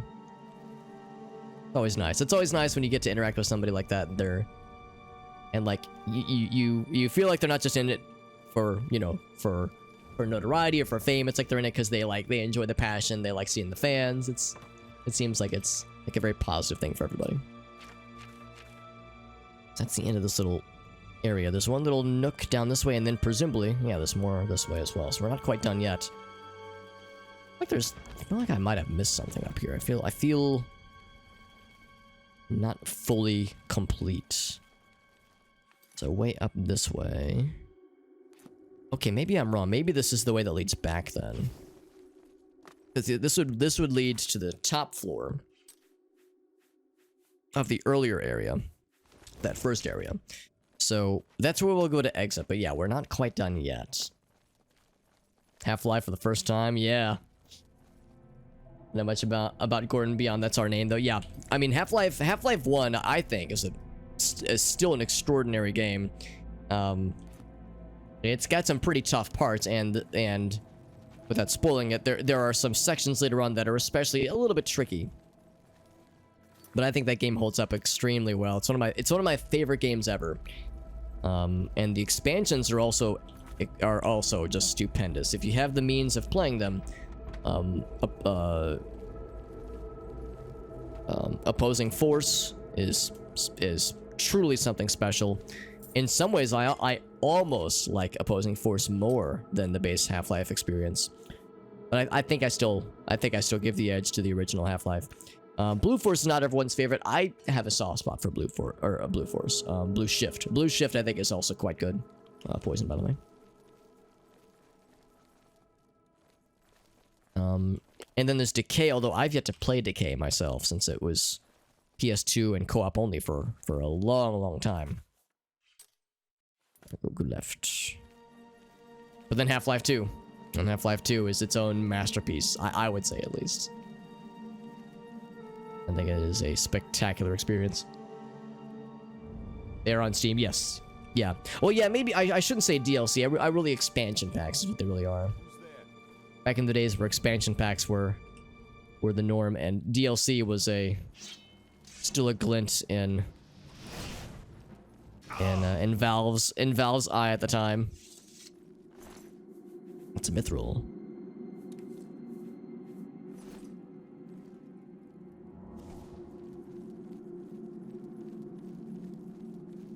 She's passionate about it. Yeah, at least it seems like it. Yeah, it seemed like the passion was quite present. Moving boxes, descending. Oh god, yeah. That is, man, they didn't know shit. That ain't no shit with like all kinds of FPSs. Descending down a ladder is such a nightmare in some FPSs. I think we've all played at least a few first-person shooters or first-person games where you're at that point, you're at the top of a high point, you need to go down a ladder, and you're trying to negotiate it, you're trying to crouch, you're trying to like move slowly, but no matter what, you like don't catch the part that like hooks you to the ladder, and you just launch off the edge and just instantly die because from the fall damage or going into a kill plane. So absurd. Like, you want to, it's like I would almost want to see somebody do a parody of that with like an IRL, like some kind of IRL depiction of that. Somebody seeing a ladder, looking at it, and like, like sweating profusely, and then they approach it. They're like trying to like very slowly approach it, and then their foot touches it, and then they just and then the next shot is them just getting yeeted off the edge. Like, how does this happen? It's just ridiculous. I'll take the Varla stone. Yes, that is good. I'll drop one of these in its place. Bloop. Oh, and another one. Another one.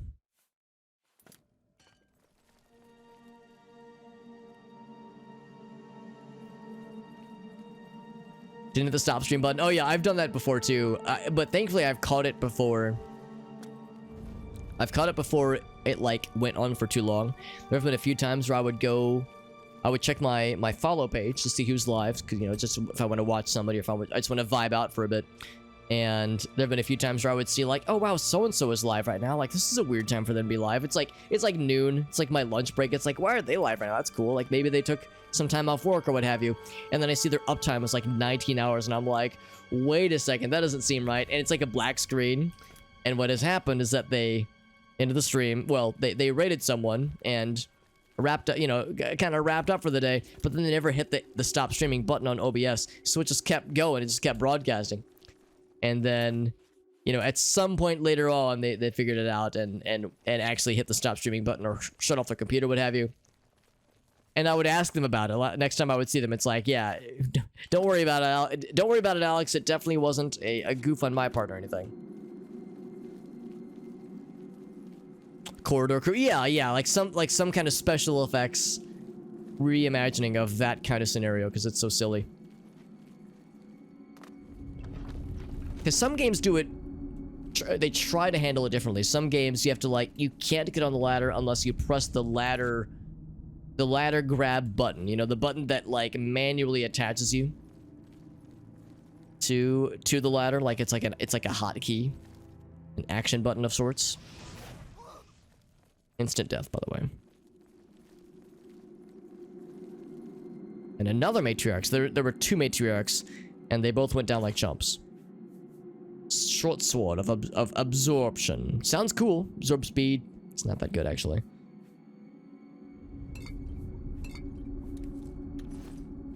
Actually, with that, I'm once again nearing being out of things, but I still have an abundance of repair hammers that I do not need. Bloop. What are we up to in Oblivion? So, yeah, pretty much like you'd said, we're doing a number of quests, a number of quest lines. I think we're sliding forward. A number of quest lines and factions. We did join the Mages Guild, as well as the Thieves Guild, and the Blades, and the Dark Brotherhood. So we have a lot of quest things ahead of us. Dagger of the Glacier. It's actually not half bad. It's not that heavy, but quite valuable.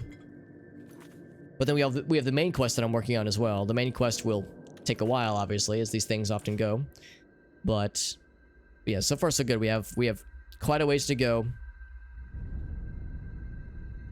And I will, at the pace I'm going, it will take a while to wrap it all up. It'll take a while to do everything that I want to do, because there's lots of side quests. Again, there's the main quest, which has you travel all over, and of course, as you're traveling, you'll inevitably encounter ruins and fortresses you want to stop in on, and there is a unending source of things to distract you in this game, and it's enjoyable distractions, but they are distractions no less.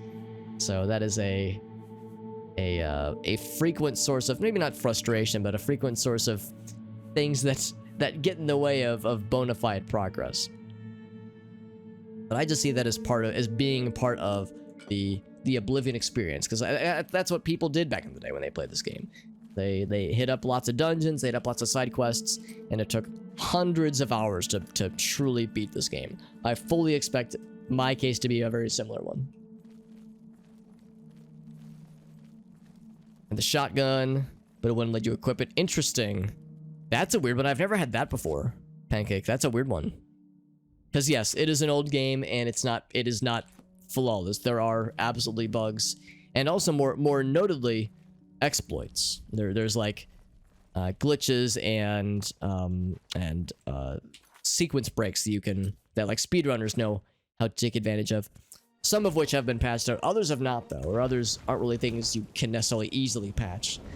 That's just because like that's how like certain scenes are formed, that kind of deal. Unofficial patches, that is it. Yeah, just the unofficial patches, and that's it. So trying to keep it as close to vanilla as possible. Because yeah, my goal with this playthrough is to experience the game the way it was more or less meant to be experienced. The unofficial patches do fix a few things, but not a whole lot, obviously. So basically what I'm trying to do is I'm trying to experience it the way that others experienced it when they played it as kids or when they were younger. So trying to go for the proper way to do it. Also, there's another Oblivion gate not too far away from here. I'm going to save, and I'm also going to try to get to that gate so we can add it to our map. Unless we've already... Yeah, because we haven't really been this far southwest before, or southeast before. Durability there is. Yeah, that's why I was hoarding those repair hammers. The downside with the repair hammers is that you can't repair weapons that are or armor that is magical unless you've gotten your armorer skill to I think either 50 or 75. And our armorer skill is very, very low. It is squarely in the scrubby numbers. So we have a long way to go when it comes to armorers and being able to like repair our own things. So when our magic gear gets damaged, we have to take it to a proper armorer to have them repair our stuff by paying monies. Alright, we got it added to our map. And also something big and scary has seen us. Where are you? Show yourself. Okay, well, there you are.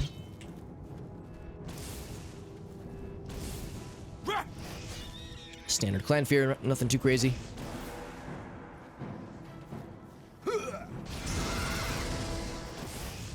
And there we go, not too bad. There's a well behind here. And maybe another set of ruins. You see, this is how it goes, man. You gotta just explore a few things, and suddenly you're seeing more things on your map. More things you want to resolve. Then before you know it, 17 hours have gone by.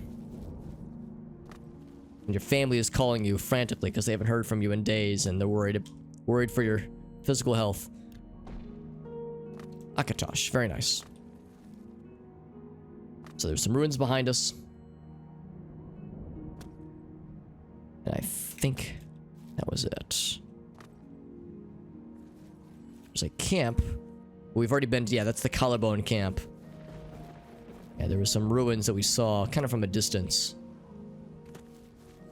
Let's go check that out real quick. Oh, durability in Half-Life. No, yeah, I can't really think of a reason why that shotgun glitch would be happening. Because that sounds very strange. Because, yeah, I've never experienced anything resembling what you were describing, Pancake Renegade. There's definitely no game mechanics that would cause that to happen. There are, without spoiling too much, there is at least one point in the game that I can think of where your weapons are removed from you, where they explicitly disarm your character, but they take they take most of your weapons. Like it's pretty obvious when it happens.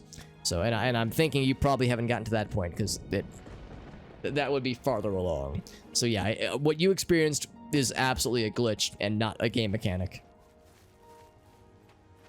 You ever kind of cookie cutter? You know what? I'm not gonna lie. The thought had crossed my mind because some of the ruins are kind of cool, but after a while they do start to feel kind of samesies, which makes me a little sad. Because one of my favorite things about Morrowind, everyone take a drink, I just mentioned Morrowind. One of my favorite things about Morrowind is that finding like a Daedric ruin, a set of Daedric ruins, or Dwemer ruins, or even some bandit caves was exciting because it was like, oh man, I have no fucking clue what this is going to be like and what terrifying things await me. In this game, they're interesting and they're cool to explore, but yeah, they do start to feel a little cookie cutter, don't they? I still plan on visiting them when I see them, but especially because we have that one quest to find the artifacts for that one lad, the one collector lad. But yeah, I do kind of find myself not like frothing at the mouth the way that I would when I would play Morrowind and find ruins. Or find, yeah, ruins, shrines, that kind of thing. Ancestral tombs. Yeah, oh yeah, I know I've mentioned this before, and for those who have been here quite a while are probably tired of hearing me say this, but I mean, Morrowind's one of my favorite games ever. Not even favorite RPGs, just favorite games, just in general. And I love it to death. I'm just gonna drop these things. Drop them both, actually. Love that game to death. But I also acknowledge that it is so antiquated and so archaic that it's not everyone's cup of tea, and I totally get it. There's a lot of niceties that this game brought into the fold that I will miss when I go back to Morrowind. I will miss it. And weird that the entrance is over here, but there's an entrance here. Let's go for it. Oh, never mind. I can't go in. By a powerful force. Let's see if there's another entrance yonder then. This ruin is one of the more intact ones we've seen, actually. Morning Glory route. If only there was a hole in which we could stick the Morning Glory. Some kind of glory hole, if you will. Farsight? Yeah, Farsight knows what's up. Oh. Well, this would just be for binding our armor. Bounding our armor, I think. The Warrior Stone. Another entrance? That's the one we know about. Look around a little bit, but yeah, there might not be an entrance to this one. Or it might be tied to a quest. We do not have on our poison. On our person. Little waterfall, I think.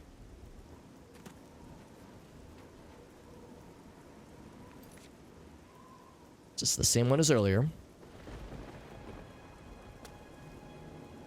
Let's go check out that structure. That's a little bit suspicious. So Silorn is a known shrine, and yeah, only one entrance. Yeah, we'll explore a little bit, but the answer might be that yeah, there's not anything we can do for this one. Oh, look at that! Is this the edge of the map? Well, kind of, but not really. That's kind of weird. Okay, can I at least go over here? Okay, I guess we can. Yeah, I guess we're rubbing up against the invisible wall in kind of an awkward way.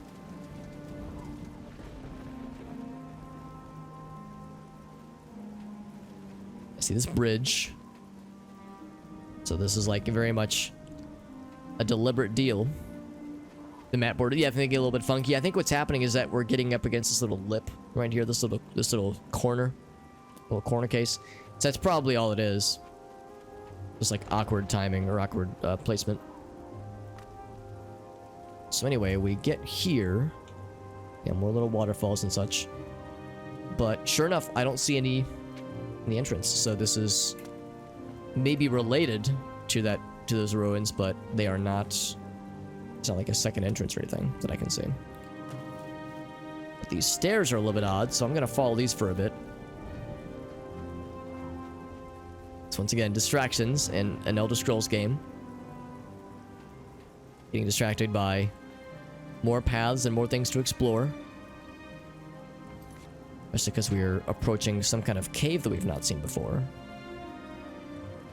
All this, by the way, while still not truly exploring the destination that I truly set out for, which was that undead cavern. Also, some kind of... Oh, wait, we've already been to Skingrad, yeah. So, Skingrad... But something else up top.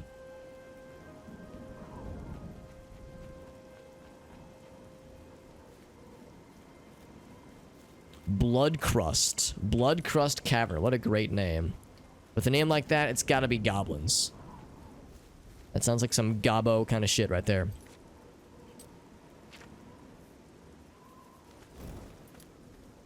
Let's find out. The Bloodcrust Cavern. Yes, I would like a Bloodcrust pizza, please. I say as the person like taking my order over the phone starts to get nervous. Oh, the game crashed, by the way. Nice, very good. Well, we saved like right after entering, so we'll just say that was my sixth gamer sense kicking in, knowing that was time to save. It's okay. Usually how it goes. We relaunch. Only one crash so far today, so that's pretty good. We've had plenty of occasions where we get many, many more. Yeah, we'll go for another hour and a half, most likely. Hour and a half and some change. Get myself a little cough drop action. Excuse the crinkling of bags. Excuse me.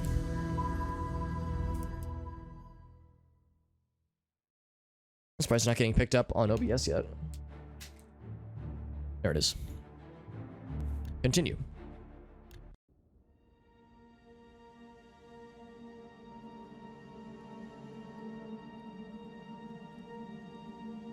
So that alien ruin that we saw earlier. Over encumbered. Huh. Did I pick up something unknowingly? That's kind of weird. Because I had to walk into here. How would I have gotten over encumbered by just walking into here? That's kind of strange. Well, got stuff we can drop, obviously. But no, on the topic of the alien ruins, that one we just saw earlier that we couldn't enter, I'm guessing it's part of a main part of a quest. Because if they're like body blocking us and saying, yeah, sorry, you can't get in here, fam. And why? Why not? So I think there's something else going on there. Something suspicious.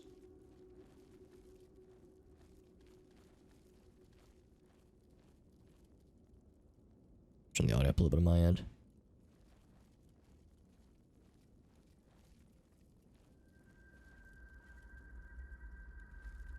Oh, there's a dude. Okay, he's not a goblin. Is he a bandit or a vampire? It's probably just a bandit, actually. Nope, he's a vampire. Okay, switching to the fire spells then. Dagger of weakness. And vampire dust. A lot of vampires today. I'm starting to think that the glass arrows are not really worth. So let's drop those. Bloop. As cool as they are, look how ornate this quiver is. It's so cool. So if it's a vampire cave, that means yes. Fire spells for days.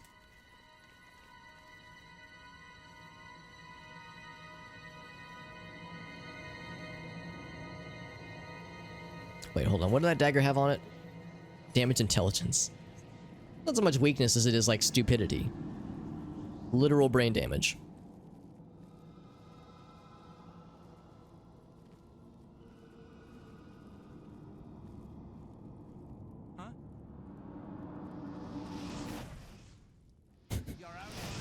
Makes me smile when they're like kind of facing us.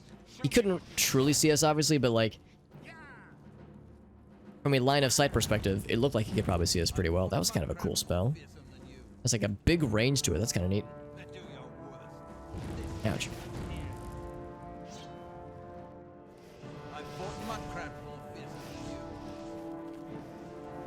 It's a spellcaster battle.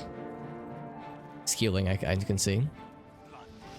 He's a very wily bastard, so you know what? I'm closing the gap.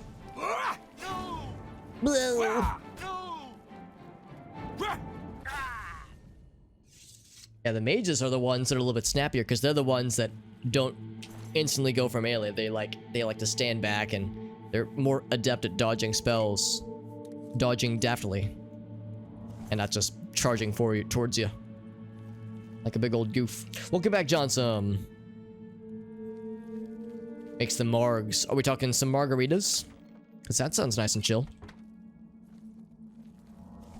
Or makes the margs is like a Simpsons reference. Like makes them like the Marge Simpson. Our shield, repair hammer. Yeah, neither of those. Actually, you know what? I'll take the hammer because some of our shit has been damaged. Much like my brain, some of this has been damaged. Never mind, nothing that I can, like, deal with. Nothing that I can repair. Some frozen babies. Delicious. Chilled for easy storage. Wait, what was that? Oh, Elven Dagger. That's it. Boring. No enchantments, no nothing fancy.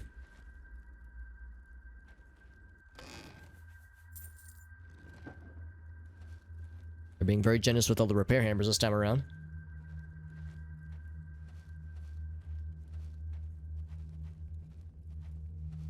Oh, I thought there was gonna be... Oh, there are dudes. There's a dude nest nearby.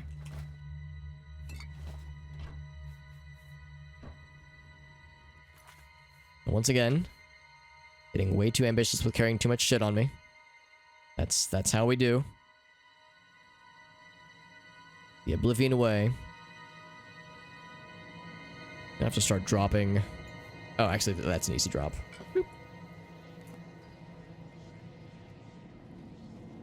Let's make some tough choices though, because we have a number of things that are fairly valuable, like and are fairly light. We just have a lot of them, so we're running out of things that are like heavy and easier to drop, easier to part with. There we go.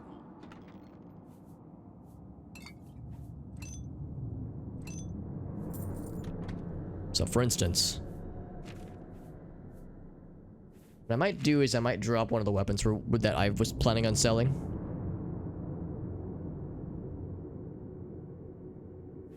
As a lot of it comes down to...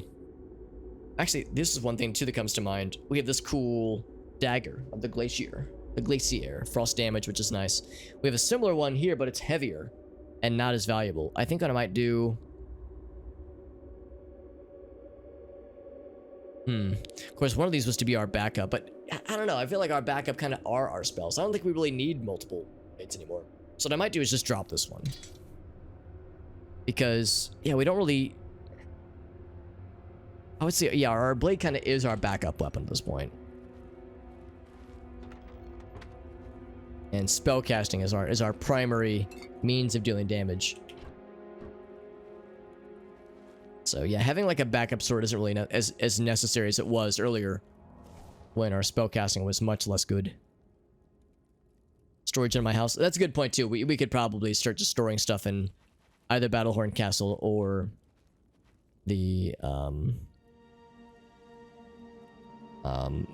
or Frostcrag Spire. Although it occurs to me I never actually found out how to upgrade Frostcrag Spire. I think the person I need to talk to...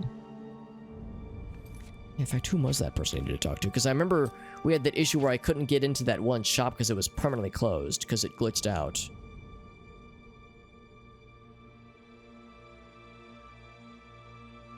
Yeah, the Mystic Emporium. So I need to talk to her about it then. Because yeah, we had to break into her house or into her shop area in order to like buy things from her, like buy spells from her. So presumably, because since it is glitched out and is permanently closed, all needs to, in a similar sense, there we go, need to break back in and buy the Frostcrag Spire upgrades from her, and then quickly run out before I get charged for trespassing. Corrosive staff, more depletion and such. Sneaky blue suede shoes. That's actually kind of cool. I'll grab them because they're not half bad. Actually, even, dare I say, half good.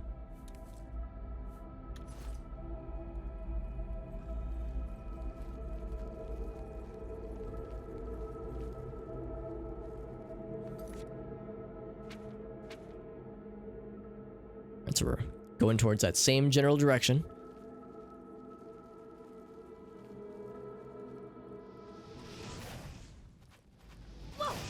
But just gonna go for the punchies. Yeah, she was a monk. Now she is a dead. What is that? Orcish gauntlets. Oh, they look kind of cool. Kind of neat.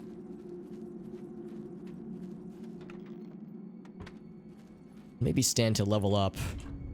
I think we leveled up last stream though, like at the near the end of last stream, because I remember I was trying to find a bed so I could level up so I can go back and take on that Molag Bal quest because it required level 17, and we had the level, but I needed to find a bed so I could get the proper required rest for it.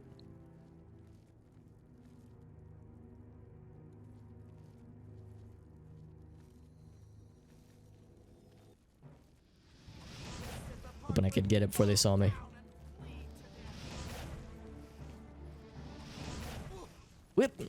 Gonna say, if I can get that off real quick, it'll seal his deal before he can take a shot. The Vampire Acrobat. That's a new one. I don't think we've seen that specific designation, that class of vampire before. He did, or he, she. Oh no, oh, hold on. The vampireness of this person makes it a little bit hard to tell, but yeah, it's definitely, obviously a lady. But yeah, she did fly up very high when we took her out, so that was her acrobatic skills coming into play. Only upon death, though.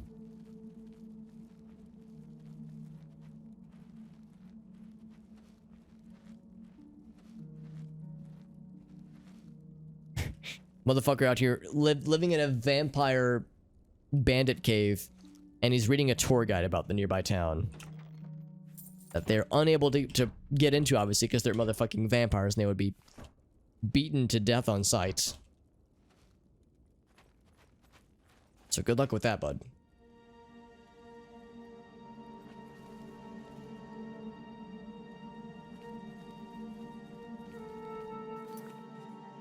Oh, and that's it. That's it for the dungeon. Real simple. No matriarchs, no fancy head honchos. Just fucking vampire cave. That's all you need to worry about.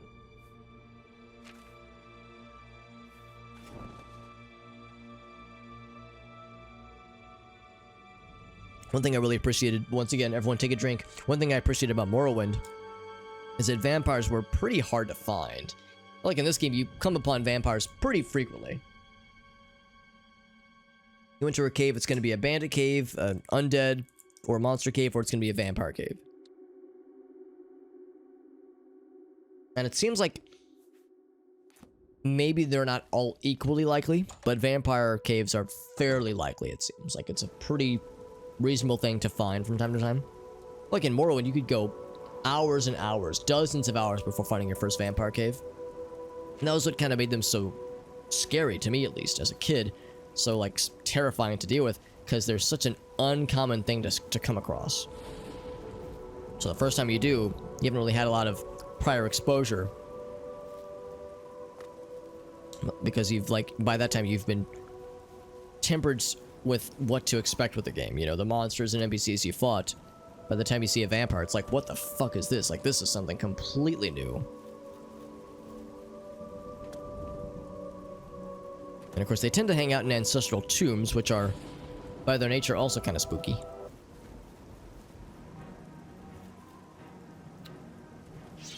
I see you. You guys are pretty tanky, but not tanky enough. So now, after all kinds of distractions, I'm finally taking some fall damage. I'm finally going towards what I had meant to go towards this whole time. My whole impetus for coming here in the first place. This goddamn howling cave. Look at all the things we've done in the surrounding areas, though. Like, boop, boop, boop, boop, boop, boop, boop, boop. Although, this one we never actually entered, but we meant to. I tried my darndest, but they wouldn't let me in. It was the Eric Andre meme where he's at the gate, he's like, let me in! That was me at the fucking door. So we'll assume we'll have to come back later on. But in any case, this is definitely what we came here for. And we shall deliver. We did the fort already. Yes, we see all these things in the map. Boop. Our goal is to slap the necromancers to death. Spank them real good was Meridia's wish. Meridia said, just fuck their shit up, fam. 6 times sneak damage, yep. I mean, that rat was gonna die anyway, but now it's extra dead. Also a silver vein. Apparently necromancers like their silver.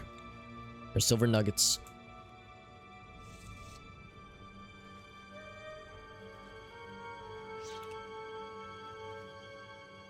And for the sneaks. Wow, that was also considered a sneak attack. I guess the peripheral view was not enough.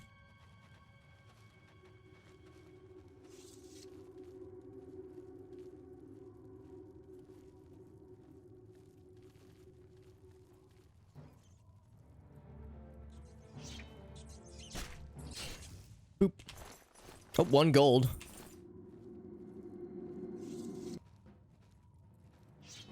Rats and mud crabs. What kind of dungeon is this, man? It's weird finding all these level 1 monsters.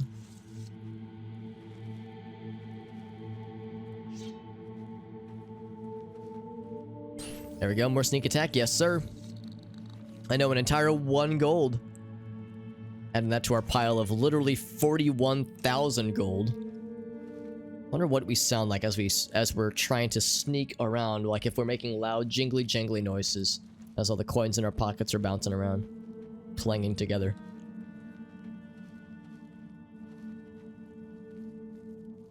And no necromancers yet. I'm kind of disappointed. Although we have the quest indicator pointing us towards probably like the head honcho, like the main necromancer boys and girls.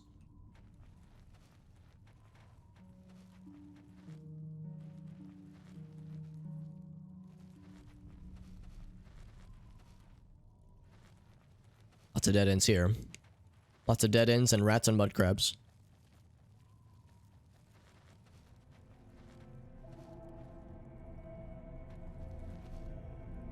That's the way I think that's the way we need to go, because I see an undead. I think it's a dread zombie down there. I like going the wrong way first though. Bread first search is my preferred searching methodology in video games like this.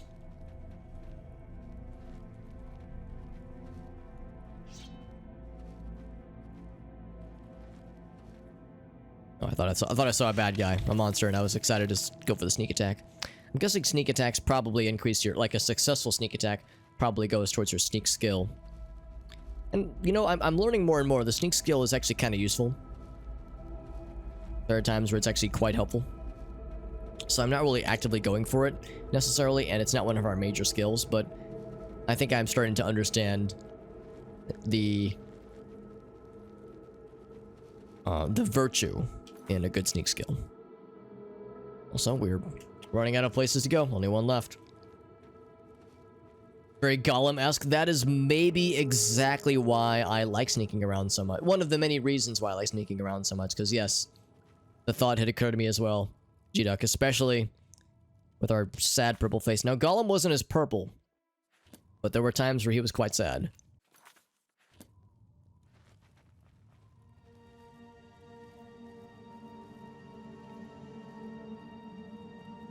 We saw what looked to be a dread zombie, and there it is.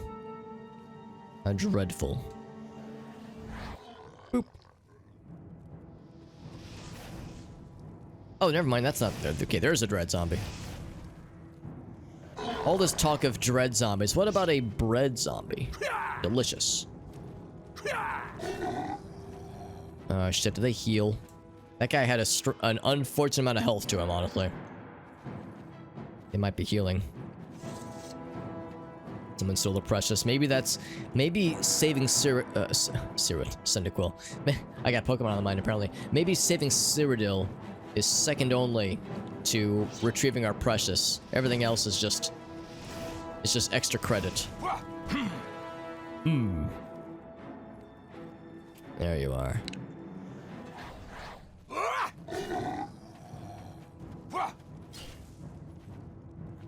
I can't really do much damage to you, man. You are very tough. Very tough zombie boy. Fire does a bit more, but look at that. He is healing. Confirmed, the healing is happening.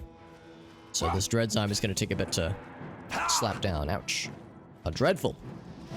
Of course, if we need to, we do have lots of magic healing things. Astral vapors. He gave me the astral vape. Space vape. Ouch. But that's the thing, we kind of need more fighting like this. So I need to get my magicka back. Drink a potion. We need more combat like this though. If that's more melee focused, we can raise our light armor and our sword skills.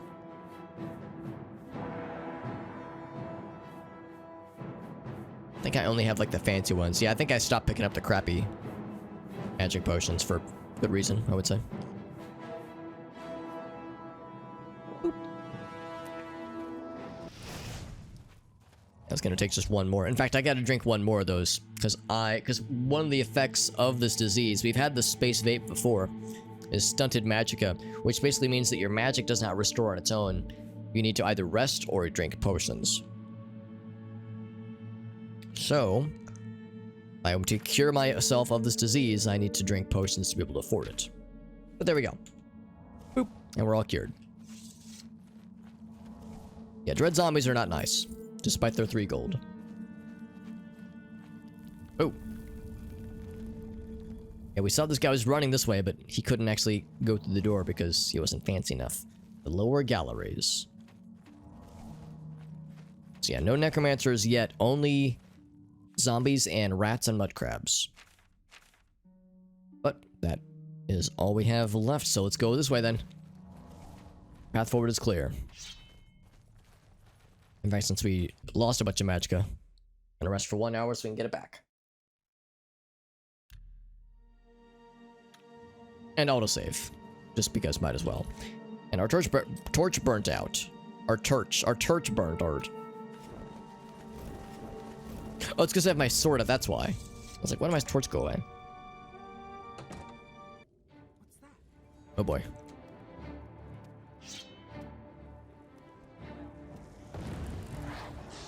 This is a little spicy. They will be chasing me. Right? You will be chasing me, please?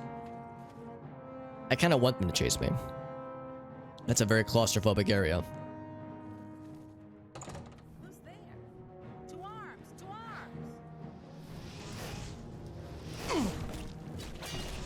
arms! So these necromancers are actually not low level. These are not the chumps that we're used to dealing with. Wow, I'm getting stun locked for like half an hour. Yeah, this is gonna be a bit. This is gonna be a bit. Methinks.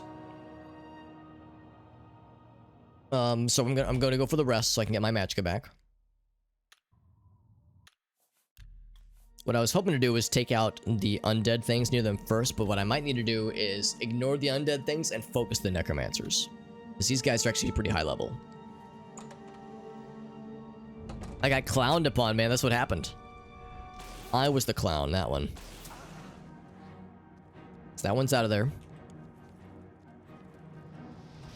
You are a headless zombie, so not nearly as scary. Not too bad. Oh, you were a summoned zombie. I can't get around you. I'm gonna... Will you chase me? They don't want to chase. That's kind of frustrating. I wish that they would. I would rather they chase. Because, yeah, that's a very claustrophobic area.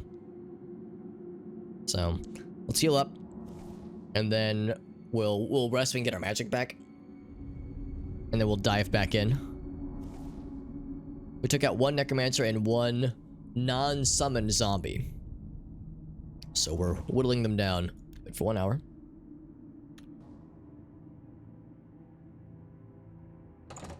Who's there? There's a lot of things in here, man. God damn. Ouch.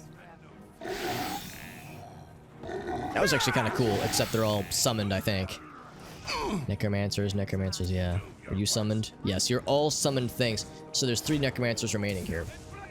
Wish I could get through here. They are killing their own buddies, which is kind of sick. There we go. Damn it, all this cannon fodder, man, goddamn. They gave me a new disease, cool. Personality was drained. Oh no, not my personality. My shimmering personality that this character is known for. It's a really tough hallway to get out of, man. Let's do that first.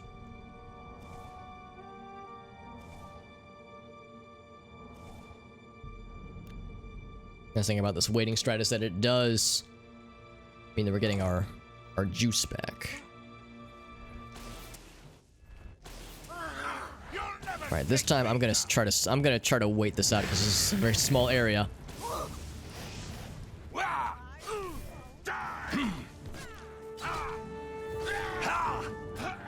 I think they might have hit something. Oh, they hit me with silence, I think. Oh, I'm burdened. Oh, that's why I can't move. Oh, that's a problem. I can't actually deal with burden. I would need a feather spell, and I don't have any feather spells. Oh. Oh, I died, but it was instant. Yeah, burden is not a fun one. Yeah, I've intentionally not bought a feather spell, and maybe I should. Okay. My goal of, like, going in on that combat situation was a scary one. Wait a second, what? If it's a fight, Where'd they all go? Oh, there's one. go get. This actually might be preferred. Where I can onesie-twosie them and not all at once. Oh my god. This is the part where you fall down and bleed. I am missing all of my shots. Wow, you are fast.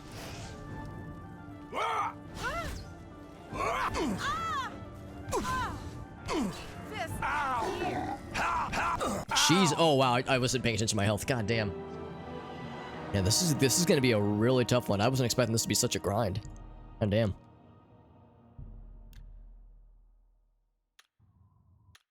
Gotta save here. We've taken out a few of them though. So we're whittling them down. The problem is that there's a lot of things that they're summoning, and also non-summoned static undead that are just chilling. That first hit. Oh god. There we go. There's the first hit. I fought mud crabs more fearsome than you. Yeah. Take that. Man, that would have killed too. Ouch. So she's healing. Ouch. She's got a crowd of homies. Oh, there's one homie here. So yeah, now's the time I think to not be dainty and start slugging these potions down. One of each.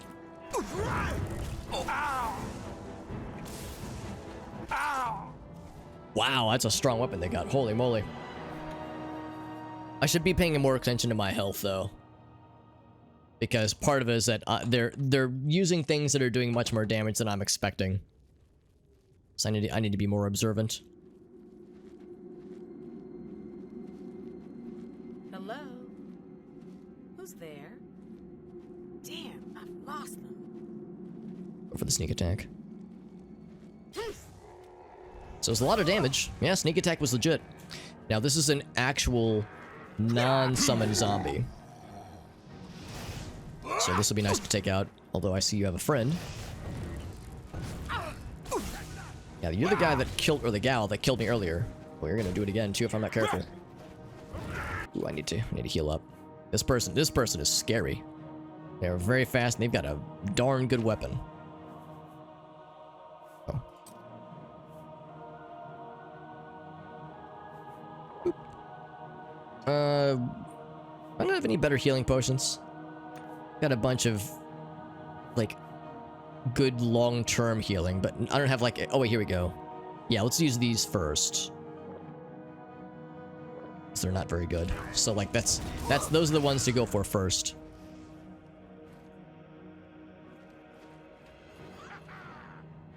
Okay, I see. We're summoning some friends. Not very friendly. Ouch. Just screaming at me from the other room, throwing fireballs. Oof, that is a radius.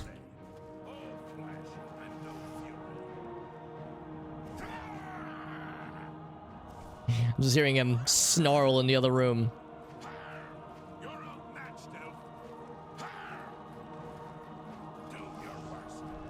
Did I get him? I did, but there's still more. Archer's next. Oh, never. Okay, so that's all for the necromancers, but yeah, still other scary things here. This was a tough encounter, man. I'm very humbled by this one. We've done so many other necromancer caves before. I was thinking, oh, this one will be a piece of cake. Instead, it was anything but. Ouch.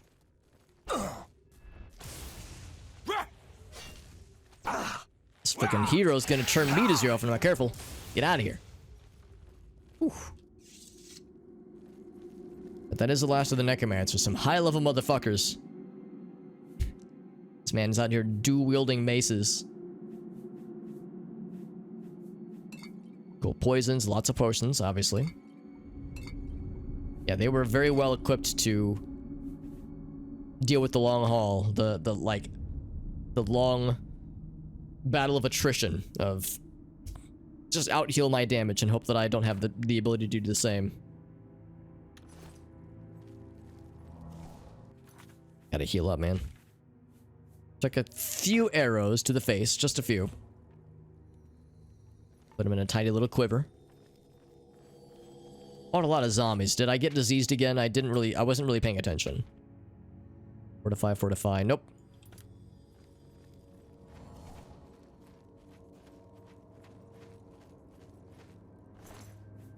More maces and clogs. Necromancer's clogs. 6. Wow, that's a lot.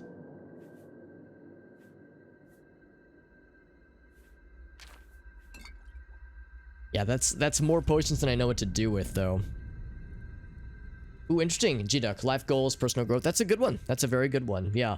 As far as a fun fact, I mean, one obvious one that jumps to mind is evident by the fact that I stream with a schedule is that one goal is to continue to grow the stream. I'm constantly trying to like reconsider things to switch up for the stream. As far as games that I play or my commentary style or just kind of how I run the show in general. It's like I'm always reconsidering. I'm always trying to think of other ways of doing things. But that's what every streamer is after. Like every streamer, even the most successful streamers on the platform are striving for ways to mix it up and to make things more gooder, to more gooderize things. One obvious thing also is that Gracie and I are engaged. We'll be getting married. The plan is to go for late April of this coming year. So this coming April. I'm gonna go ahead and use these to charge up. It's because I might as well. So some things that are like fairly easy to expect. I don't know if I would really call them like goals per se, just because they're things that are going to happen. One thing I suppose is that I don't always succeed, but I try to be very self-aware. And I try to, like, when I stream, but also just in general, when it comes to, from like a personal growth perspective, I try to be present and like hear myself when I talk and like hear the things that I talk about and like question how it could possibly be, how it could like potentially offend or make people feel uncomfortable. There were definitely points in my adolescence, you know, where I wasn't aware of those things. I think that's something we all struggle with from time to time. You know, when you're younger and you're less socially aware of yourself and like the harm that words can do, or not even words, but like the harm that you're like, it's a word that gets overused, but that your vibe can give off. Like I think that's like a lesson that all of us have had to tangle with at some point in our at least in our past. So there are times where I kind of look back on like, yeah, moments, social moments, or like just ways that I carried myself previously and kind of cringe a little bit. But I try to not so much focus on that aspect, but focus instead on like, what can I learn from this? Like, yes, there were things that were kind of embarrassing, things I wish I would have handled better, but like, like that's happened. I can't undo those mistakes. All I can do is try to, what can I glean from them? What can I learn from them? And what can I do to maybe, if I'm lucky, prevent it from happening again? So that's probably like the big one, honestly. And a hydrate from JD. Thank you, buddy. How to be patient with others.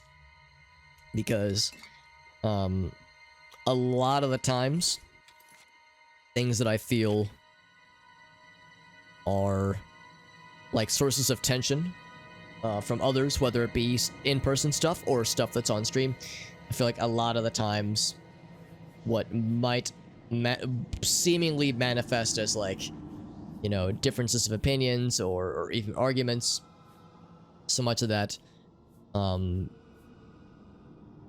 I would say could be boiled down to like like that, where's that tension coming from? And sometimes it's from me not being patient enough with that other person, or vice versa. Maybe them not being patient enough with me, but I can't control that. All I can control is how I'm like navigating the situation.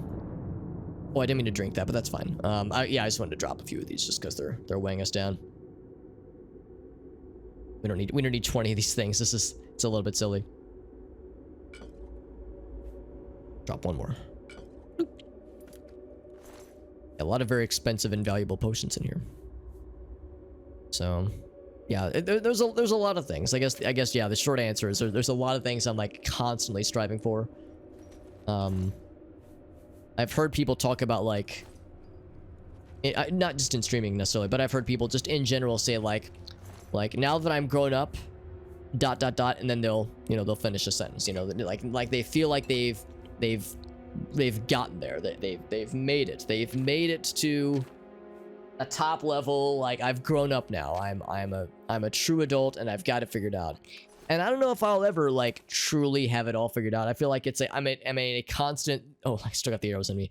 I'm in a constant state of like, what can I do better? Like I've never like I'm happy with myself, and I'm glad that I've grown and that I've maybe not physically, but mentally, I'm glad that I've emotionally and matured. But like I feel like I've always got room for improvement. So it's like I'm never satisfied in that sense. Yeah, I'm always kind of gunning for what's something else I can attack. So I try to keep myself on my toes, so to speak. So it's because like I feel like if I were to get lazy, then yeah, I don't want to like do things or say things or behave in ways that would make future Alex embarrassed, or present Alex for that matter. So yeah, a lot of long-winded answers. I realize I'm talking a lot, but hopefully it's making sense. Growing as a person, there's always room for, yeah, and part of that is something that my dad always did a good job of instilling into us. One of his favorite phrases is learning is a lifelong process. And a lot of times when he said that, he was referring to like education in a more formal sense, right? Like it's never too late to take up a new field of study if you wanted to. It's never too late to take a course at a community college. It's never too late to even just take up a new hobby. Primarily that's what he was getting at, but I think there's also something to be said for seeing that at a more seeing that as at a more like look at this man's on fire, goddamn. Yeah, as at a more like emotional or like social level, like from a maturity perspective. I think there's something to be said for like recognizing that also comes from experience and from life lessons and just from living. I think that's like there's no shame. Well, hopefully there's no shame, at least, in not always handling things perfectly when you're younger, so that way later on in life you can see that as a lesson to have learned, and just kind of rolling with it. Because the way I see it, like everyone's gonna fuck up, everyone's gonna have moments that they're embarrassed by. It's inevitable. It's part of the human part of the living experience of being a human, and all jokes aside, growing up. So I just try not to let it get somebody down is probably a big one. Look at this person who's like so if not for them being on fire, it would almost look like they're just chilling, like they're just vibing. The way that they're sat upright like this, it's like I posed them there except for them being on fire. Greater Staff of Fire, how appropriate, how proper appropriate. Now I have a staff, but it's much fancier, so I'll hang on to mine. But yeah, they have like a bunch of expensive things that are very fancy looking. So yeah, as you can see, I'm just like, look at this, 48 strong healing potions. Like that is ridiculous. You know what? I think what I might just say is maybe drop a bunch of these, because this is getting a little silly. If nothing else, the sorcery potions are legitimately useful. These healing potions I wouldn't really use all that often. Now, there's probably more. There's probably like just summoned bad guys, summoned monsters and such. But yeah, it's something that I think about frequently. There's been a number of times, even like stuff with streaming. There's been many times where I think to myself like, like, you know, say if somebody, it rarely happens, but it did happen a few times back when I was streaming a lot of Gartic Phone, where there are people that, I don't know if it happens as much nowadays, but as of like a few months ago, there were like groups of people that would peruse people streaming Gartic Phone and Jackbox games, looking for smaller streamers, like, you know, within the 10 to 20 to 30 viewer count, small-ish streamers that they were hoping would be less moderated, that they could like swarm and like crash their game. Maybe not literally crash the game, but they could swarm and try to, you know, spam their games with TOS breaking prompts, you know, TOS breaking drawings and prompts, with the intention of derailing the game and I mean, probably just to you know, get a rise out of people, at best, or at worst, try to like spam TOS non-compliant things in their channel and then get them reported so they would get suspended off of streaming. Hopefully not that. By the way, it's a very expensive potion. So like, you know, I can't claim to know what their goals were, you know, what their intentions were, but their intentions definitely weren't pure, obviously. And, you know, thankfully, with the settings we were using to play the games, it was easy to see the screen names of the people that were causing trouble and then connect them to the people in the chat, so we could instantly ban them, that kind of thing. So, you know, it was a relatively easy thing to resolve from a logistics standpoint, but then it's like, you know, how do you like bounce back when you're streaming when that happens? Because obviously that is it's a bummer when that happens, and it kind of takes the mood down, and it's like you don't want to like seem like overly pissed off, but I think it's also valid to feel a little frustrated. So it's like that's kind of a test of your patience and knowing how to roll with it when shit like that happens, when there's people who are specifically trying to, you know, to ruin the experience. Like that's such a bummer when that happens. Also, I cannot turn that guy because he is too high level. Skeletons spawning skeletons. So yeah, even in like instances like that where like, you know, I didn't do anything wrong per se, you know, by you know, banning troublemakers from my chat. That is a valid thing to do, but I think it's still valid to say like, what are things I can do? Oh wow, nice stun lock. There we go. What are things I can do to keep things running smoothly? You know, to minimize bringing the mood down. You know, like what are ways that I can do to handle that better? Yeah, those guys are not fun. When they're stun knocking like that, man, that's a great way to just get stopped in your tracks. Recursive spooky bones, that's right, man, that's right. The skeletons, summoning skeletons. What's the world coming to? What's the skeleton world coming to? Because all the necromancers are dead. From here on out, it's just other static undead things. Although that skeleton summoned another skeleton. Maybe that skeleton could be considered the bones of a necromancer, perhaps.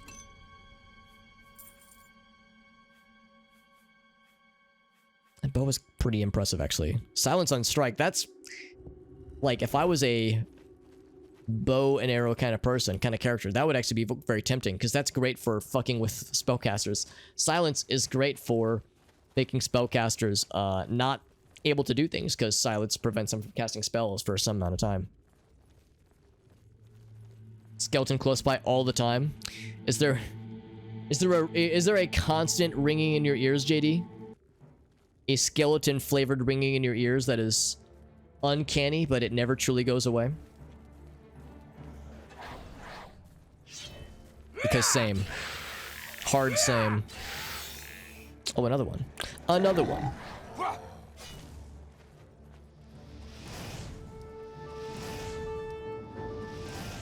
These guys.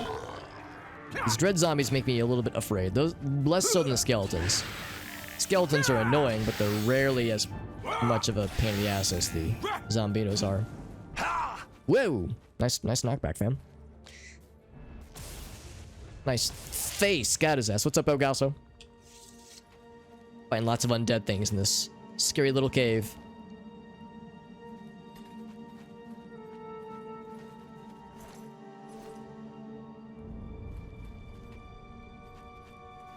Although I think we're nearly done with this cave, this scary little cave. Although I am glad that they have the Universal Necromancer emblem on this banner here. Oh, look at this. Scythe into the goddamn ribcage. That's pretty fucking metal, actually. To just laugh. Right, exactly. Like, usually that's all it is. Usually they're just looking for goofs and giggles. And that's the extent of it, you know. There's nothing like... It's malicious, yes, but they're not like looking to damage someone's livelihood. They're just looking to, you know, laugh at the expense of someone else. Keep things smooth, yeah.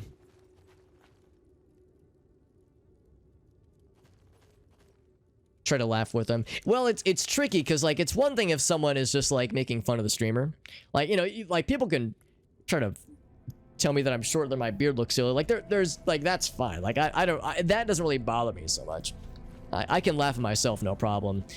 But yeah, it's like when it's the TOS breaking stuff, when they're spamming racial slurs and like drawing violence towards like Jewish people, like shit like that. It's like that's where it's like the ability to like, you know, to like see it. It's the ability to like keep things lighthearted when people are doing that kind of like really grotesque stuff. It's like, oh boy, that's hard to bounce back from, because it really does kind of hurt the mood, kind of wounds the good vibes we try to have, obviously. So it's like it was definitely like a level of, there's like different levels, I guess, of trolling, you know, with like the Gartic phone stuff and Jackbox stuff. Like there's different tiers of people just trying to goof around a little bit and trying to be a little bit spicy, versus people being like, oh wow, they're just coming out and saying it, aren't they? Goddamn, like it's weird. It's weird to think that people are would go to such great lengths.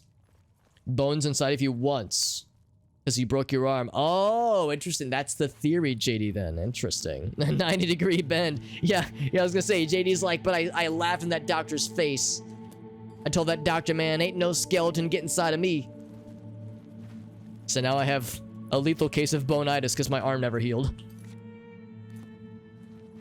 Oh yeah. Or the same thing with our teethers, with our teeth allegedly being an exposed part of our skeleton. Allegedly.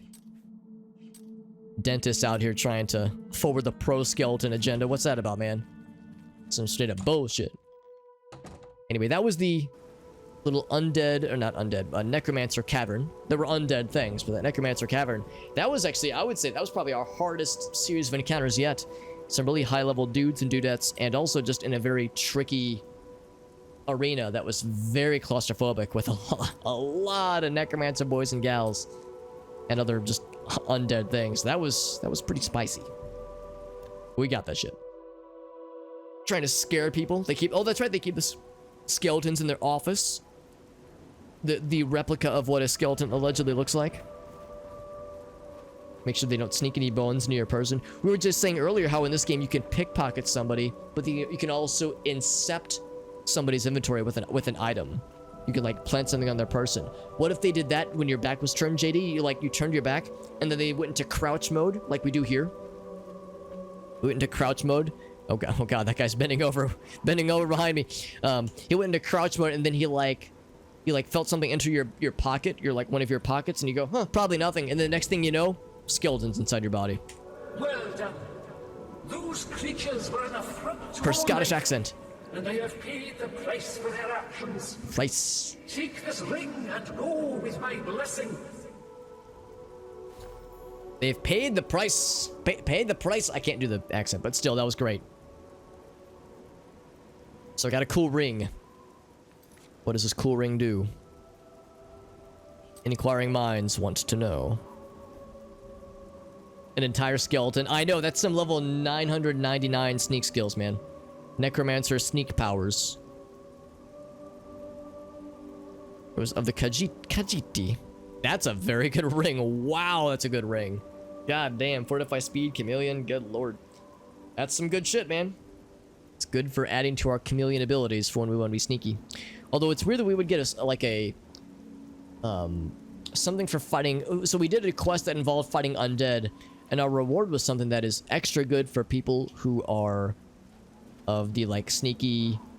All things speak with the voice of life, even the bones of the earth. More bone discourse, by the way.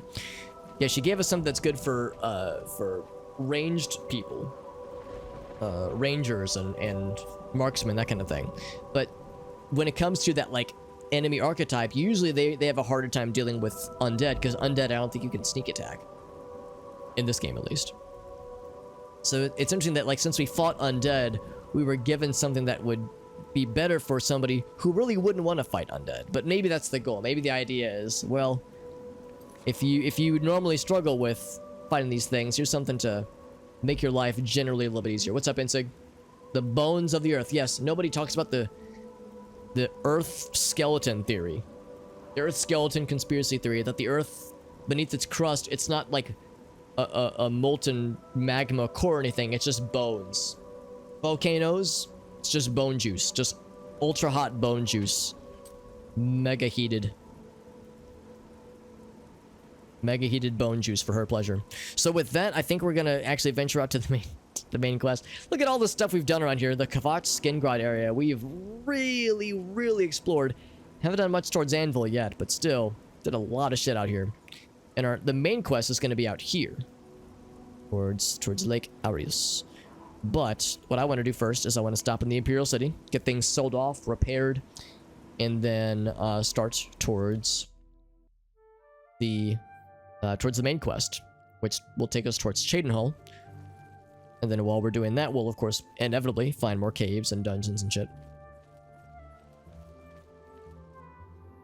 The Daedric artifact variety, yeah, I would say so. I would say it's like a unique variety of things. It's like the weapon we're using right now, I think it's an ebony weapon, like an ebony katana, which is pretty high level. First edition, copious. You know what? Yeah, we'll go to this guy. This guy's nice. Oh, except it's closed. Right, because it is after hours. We'll do 10 hours. Well, for repair hammers, sadly I don't have any repair hammers, but my armorer skill is far too shitty. So the repair skill can only take us so far, sadly.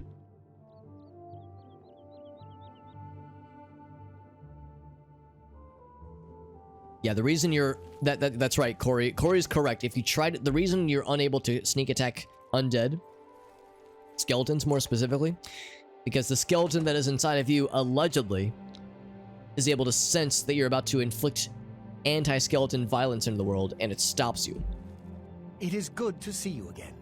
Or it doesn't stop you, but yeah, it alerts the skeleton, right? There's like a proxy skeletal sense. The finest goods and lowest prices in all. That absolutely tracks with how this goes. So yeah, we'll sell this guy. Eventually, we'll want to find a buyer for this thing. Water breathing, that's fine. Night eye, that's fine. Yeah, so a lot of these things we're gonna sell. I'm tempted to sell that one, but it's more expensive than that, so we're going to find a proper buyer. If there's more chameleon gear for when we want to be extra sneaky. That's a good deal. This is fire, chameleon 30%. Excellent. Water walking. We have water breathing, but not water walking. Okay, so we'll keep that one. So we have 2 resist magic. That's a really good ring. We're definitely keeping that one. That'll complement our other sneaky ring very well. Fortified. Speaking of sneaky things, now we'll sell this one. Keep that one, I suppose. It's not very good, but I guess I'll sell. I guess I'll keep it for now. A lot of potions to sell. Visibility, we'll keep those. A lot of poisons that I'm not looking to mess with. The silence one is tempting, but I'd have to hit with a melee attack for that to work. And if I'm going for melee, it's already. I've already overcommitted. For a good customer. Reflection is good. Resist fire, that's good. Probably get rid of that one. Just poison. I think I might just sell all 3 of these. Like, these aren't things that we really have to worry about. Shield, fire shield, damage personality. I don't think I want that one. That seems a fair price. Restore health. That's like a regeneration over time. That's the one. That one's not half bad. Although, am I gonna use that one? Probably not. Let's get rid of it. Fine transaction. That one's a little bit nicer. I like that one. Shield potions are good. I like it's separate. Poison of separation. Poison of separation anxiety. You sell. Oh, really? From X experience? I mean, yeah, I mean, I guess mercantile is kind of nice, but we have so much money. I don't know if I need to min-max. You're right, though. That is a fair thing to remember. That if it comes down to it, that is a good way to do it. I don't think we need 38 strong healing potions. I'm gonna sell all, but actually, hold on. He doesn't have that much gold. We have to sell him in smaller chunks. This man can't afford me.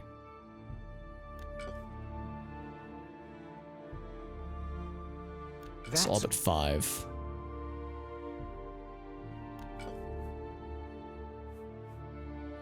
Shock shield, sorcery. I'm more inclined to keep a bunch of those. I guess I'll keep 20 for now, but You got a great need that for another quest. We have 17 vampire dusts. God damn. Excellent. We're dusty. This man can't afford me. I'm expensive, all right? I'm highly valuable. It's good to know your worth. See, there's the mercantile. Yeah, our mercantile is pretty crappy. So any little bit helps, I suppose. An excellent bargain. An excellent bargain. Arsham, that's the spell we have not naturally, but we already have that spell in our list. Now we're repertoire. I'll keep the silence spell. That's actually quite good for really scary spellcasters. I'll rally, it's fine. Soul trap is good. Charm, I guess it's fine. These I probably shouldn't get rid of because that's probably part of the main quest still.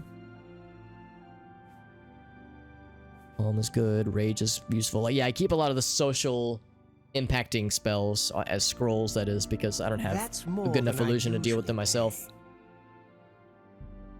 You drive a hard bargain. A hard bargain. That seems a fair price. Okay, otherwise I appreciate your business. that should do it. 4 gallons of water. G-Duck, goddamn, he's a thirsty boy. Return soon. It's always a pleasure to... That is a lot of water. That's a lot of water. That's a lot of pissing, too. Yes, also accurate. Have you been, like, dealing with something that makes you super, super thirsty? Because I know, like, when I had my throat issues earlier this year, I was slurping down, I was sucking down lots of water. What is it, citizen? What is it, citizen? Oh my god, this fucking guy is still here. What He got stuck earlier, and now he's stuck once again. We had to let's see if I can remember how to do this. I had to go into the command prompts to resolve this man. I had to say disable, and then I had to like look over here, and then I think I just say enable. There we go. It's like I had to reset him because he gets rooted in place and he just gets stuck for indefinitely. It's part of some bug that's happened here where this place is permanently closed now. It's highly inconvenient. But if I sneak in, it is trespassing. It is a crime, but I think if I'm quick, it should be fine.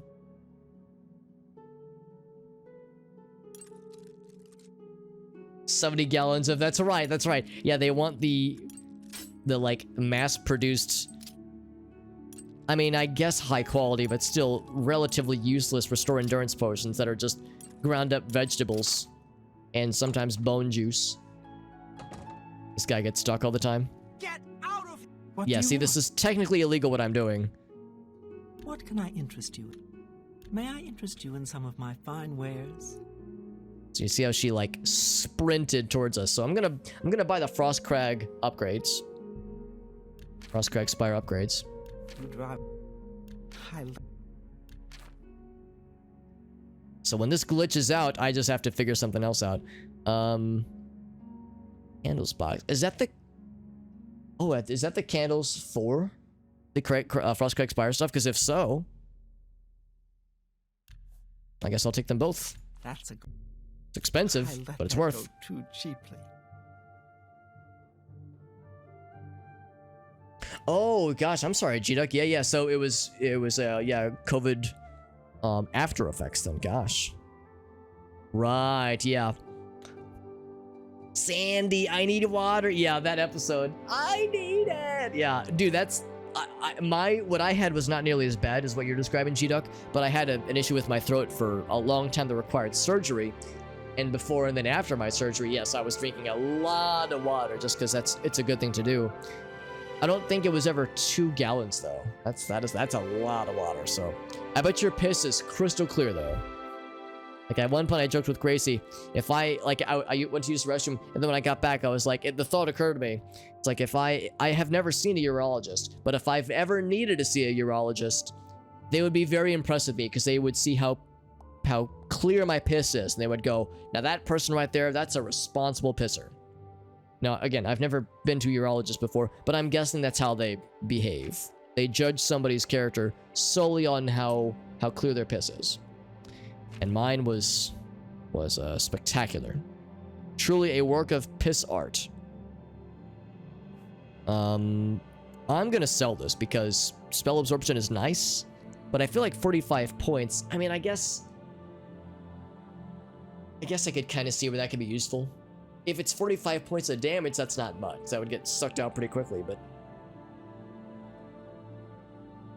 maybe that's like relative, because spell absorption could be really useful. That keeps spells from damaging us for a bit. Me and bone juice. Well, what I want to say is boner juice, but that's more shocking and appalling. Playing better. Thank you. No, I would say I'm 100%. I'm back up to normal. I had my follow-up appointment with my ear, nose, and throat doctor, the one who performed the surgery, 2 weeks ago. About a week, a week and a half, 2 weeks ago. And I'd mentioned that, yeah, I feel pretty good. I'm still maybe a little bit careful about not being overly shouty especially when streaming. And I don't stream for, gigantic lengths of time anymore. So, still being a little bit careful. But yeah, that I feel, pretty good.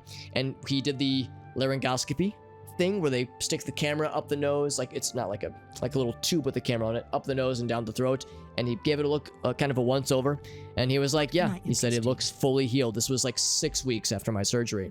He said had he not performed the surgery itself, he wouldn't have known that I would have had a surgery. He said it was all healed up nice and good so yeah, I'm in perfectly good shape. But yeah, I do try to treat my voice a little bit kinder now that I've been through that experience. It's percentage. So 45%. It's pretty darn good, actually. I was the Ozarka. I don't know what that is, but it sounds very cool. And also here in Missouri, we have the Ozarks, which are kind of some mountains and forest areas deep into the state.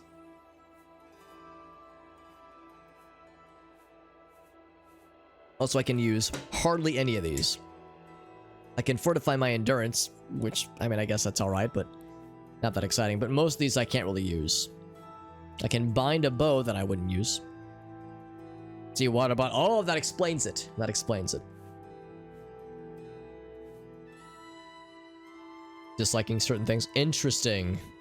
Different kinds of stuff. Right, I got you, G-Duck. Yeah, so it's it kind of forces you to adapt some healthier habits and such. Right, yeah. I'm sorry to hear that it kind of fucked you up, though, man. I'm sorry to hear that, yeah, it made your stomach uncomfortable. Yeah, now without throwing up. That sounds unpleasant, so I'm sorry to hear that that's how it went down. But I'm glad it's done. Farewell. I'm glad it's done, so you can... Or maybe not so much that it's done, but I'm glad that you've, adapted. So, like you said, it's, adapted for the healthier. But still, though, it's a bummer, because that's, a fun, indulgent thing that... Unless it gets better, you might not be able to have for a while. So, on the one hand, that's kind of a shame. Because I like drinking soda. I don't do it very often. In fact, I haven't drunk a soda since... I haven't drunk a full soda since my surgery. Because one of the things they always tell you is that acidic and carbonated beverages are kind of rough on the throat. And, well, that has soda all over it. So, I've held off for a while. Actually gonna go to this other place to get my stuff repaired. I think it's over here. Yeah, this one right here. A fighting chance. So, so I like drinking soda. So like, you know, not being able to What can I do my for you? body to handle that would make me sad, even though I would recognize For the it's, right you know, price. for the better. It's for the I'm healthier. willing to teach if you're willing to learn. Armorer, yes, I'll take it. Good that you want. So I'll Knowledge take is all ranks I'm you have to willing offer, lady. teach. You've got a lot to learn. I've got a lot to learn, but I'm that's all I willing can to do. teach. Only 5 per level. Hopefully, like, other food things are okay for you, though, G-Duck, because, Whatever you like, bring. I'd be sad if there were certain foods I couldn't eat, you know, for fear of my stomach rejecting them, that kind of thing. Because, like, you know, to kind of repeat that same story, there was definitely some food I was recommended against eating for a while. Spicy food, overly acidic stuff, some tomato-based things. Obviously, tomatoes have acid in them, so some fruits. But it's been like 2.5, almost 3 months now, and I'm perfectly fine. So I can eat anything, really. Anything that I could previously.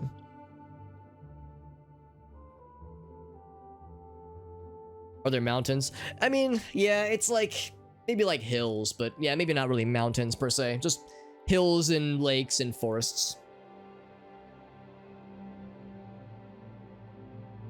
Dr. Pepper? No, don't feel guilty about it. I mean, you know, the way I see it is that it's interest you in some it's of my to be ways. enjoyed, but and to be savored. It's a I would say a perfectly legit and an enjoyable like indulgence to go for. The problem is nobody has enough money. I need somebody with deeper pockets to afford these things, man. I think we could probably find this one dude, because I remember we couldn't find anybody to buy the goblin staff because it's too valuable. We could probably find a buyer for the mace though. Excuse me. That stuff all repaired. Yeah, we need to go to, is it the Merchant's Inn? I think it is, because this guy right here, he's got Whatever pretty you deep need. pockets. I offer the finest goods and lowest prices in all Cyrodiil. I might just go ahead and sell it. 2,000. Like, when are we gonna find somebody that has more money than that? A scamp or a mudcrab merchant? Yeah, like, I don't know if I've ever seen a merchant have more than 2,000. So maybe I should just dump them both here, honestly. And also, yeah, healthier habits. So yeah, weight loss, that kind of thing. 10 pounds, that's significant. Yeah. Go for the low sugar ones. That's good. So yeah, so you have other things to still give you something fun to look forward to. More like Bell staff. Well, it's a mace, but you think it's worth keeping? Then I'll keep it for now. Be seeing you. We could find some buyers for those. Oh, maybe some Mage Guild folks. That's a good point too. Cause yeah, we actually really haven't been to a Mage's Guild in a while. Maybe that'd be worth investigating. Is there anything else I wanted to sell? I mean, we have not a ton of carrying capacity open right now. We want to sell those 2 things eventually. This, you can't equip it. I think that might be for the for Frostcrag Spire.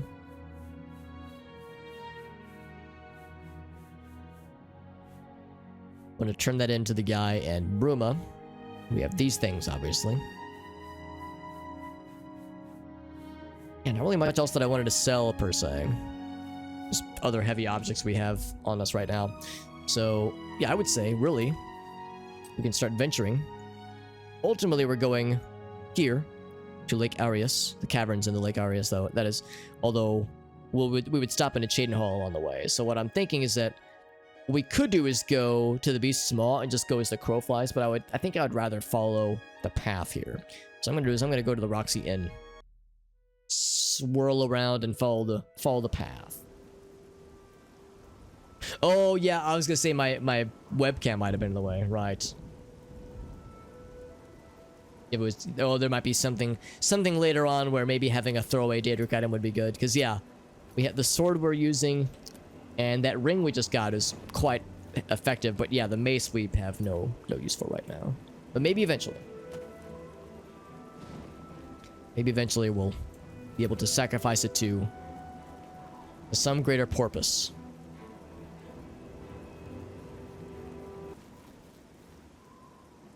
Freaking mountain lions, dude. They're very fast. Oh god.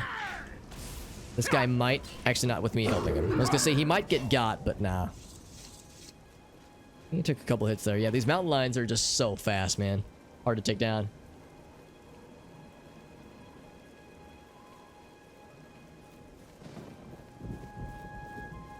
Invest in some stores when you hit merchant. I'm guessing you probably mean like mercantile. Because yeah, our mercantile skill is... Actually, you know, I haven't looked at it in a while. Maybe it's better than I think it is, but... It's pretty in the gutter last time we looked. 32, it's better than I was thinking. I was expecting much lower. Hey, what's up, Rigo 2? Damn, Nature, you scary. Yeah. Damn, look at that sumbitch go. He hauling ass. That was precisely the energy being exhibited by that darn thing. Quirky Teacher, good to see you, friend. Have a good night. Thank you for joining in. And also, it's our friend out here. Blue Boy has done a great job, but it's time for Black Bomber to take over. Take over for the night shift. How appropriate that the bomber wearing the night-colored clothing would be up for the night shift. Here you go, buddy. Black Bomber is so excited. Look how excited they are. Thank you, Quirky Teacher, and have a good night. Of course, I appreciate you stopping in, but it is late, and I totally don't blame you. I'll probably be wrapping up in maybe like 20-30 minutes or so. Morvain at Peacemakers. Peacemakers. Is that in the Imperial City, or is that elsewhere? Because it does not ring a bell. Oh, Wolfie. Will it go through in this time? Nope, it actually connected. I've been having a hard time hitting wolves and dog enemies with spells. They just kind of go through them. What's this lad doing? Are you a bad guy? Not necessarily. Your money or your Oh, life. the answer is yes. Easily done. Take it from me if you can, motherfucker.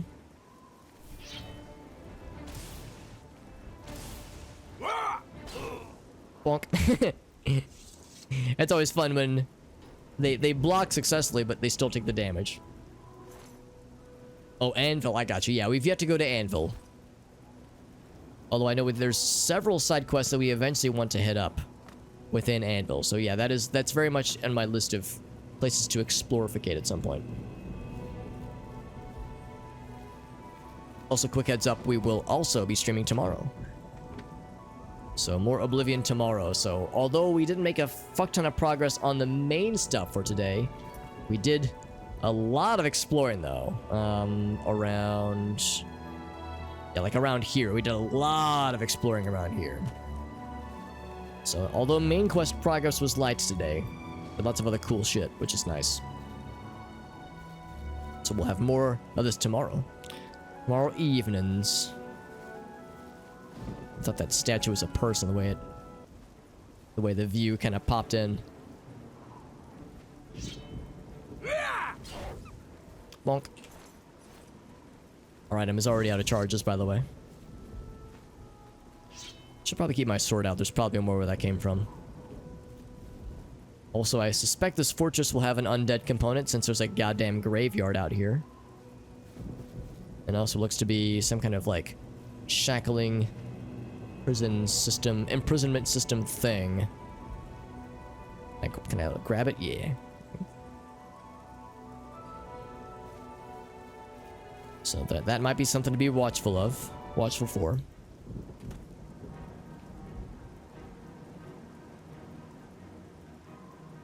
There's apparently a mine further behind here as well.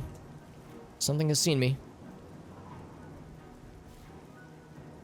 Something knows that I exist, but I don't know that it exists.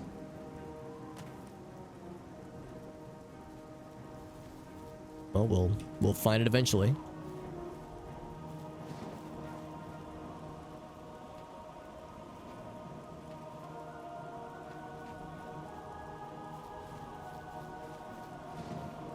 Let's see if there's anything in this like...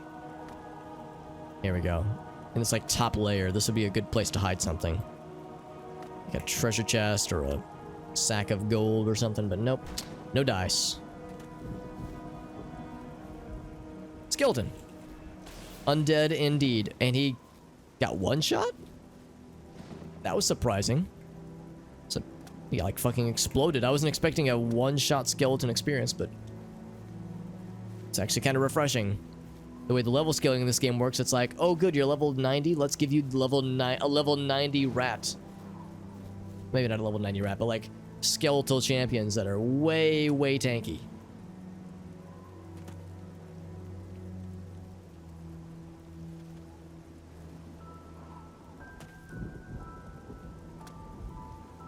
Just kind of refreshing when they actually give us relatively simple enemies. I'll take the repair hammers for now.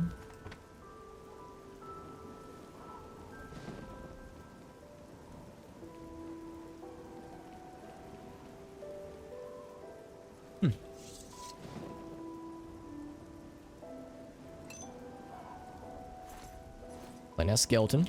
Nothing crazy.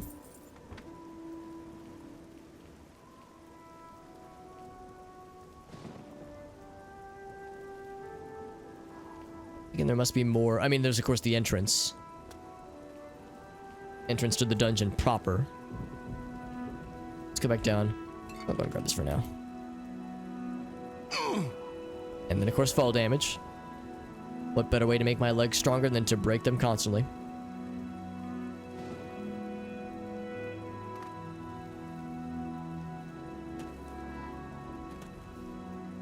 I guess that one skeleton archer was responsible. Oh, and that one wolf. The wolf and the archer were the two things tasked with guarding this place. A bunch of other skeletons were here, but they're all dead.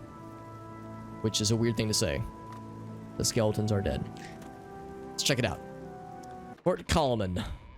Or Chalaman, but Coleman sounds more appropriate. For the calm man. Probably undead. Probably undead things. In fact, like when you see this color of flame on a sconce, it just evokes undead etherealness. And sure enough, as we're a sneaky boy. And a conjurating boy, apparently. Conjurating? I think I meant conjuring, but conjurating sounds almost lewd. Almost sexual. I'm conjurating! Like, you know, that's like I'm making it weird. Look at that, he looks so sad. Oh, I'm a sad zombie man. I'm sorry for making you sad, zombie, but in my defense, you did try to kill me, so. Although in his defense, I did kind of bust into his homestead, and I kind of did attack first. So you got me there. Skeleton, can I go for the sneak attack?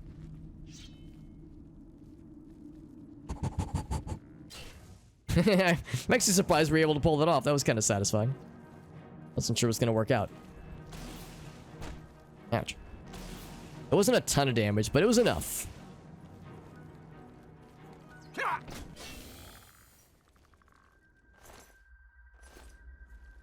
It's enough to make a difference.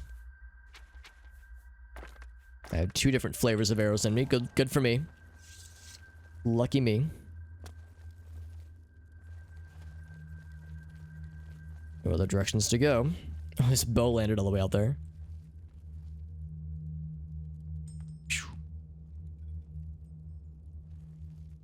Kind of wish that there were mechanics in this game similar to the Thief games, the original, like Thief 1 and 2, that is, where if there was like a bad guy down there and you threw something down, or you threw something against a wall, like basically something made a noise, there was like a system in place where they would actively hear the noises being made, and they would be, you could like use that to kind of manipulate the AI, the NPCs, and draw them to certain areas, that kind of thing.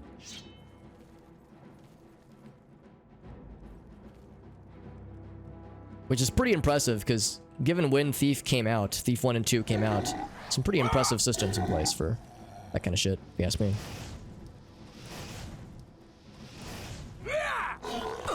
Ouch. Ouch. Like how the dread zombies emit this, like, aura. This ethereal aura.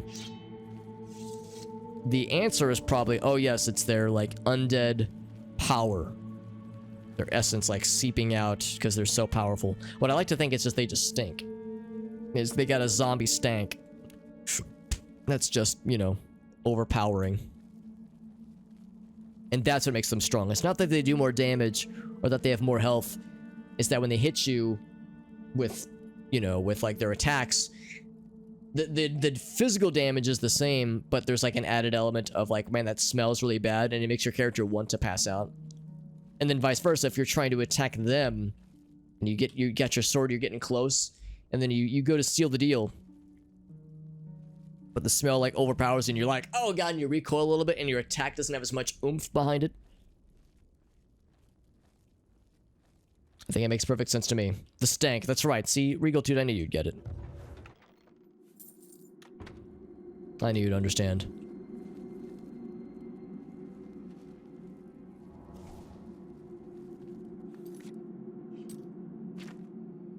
Only one way to go. It's gonna be maybe quite a bit left, actually. And this might have quite a bit mo to it. Now, will we find necromancers, like summoner peoples, or is it all just undead? My theory is just undead. I don't think we're gonna see any NPCs. I could be wrong. It's happened before.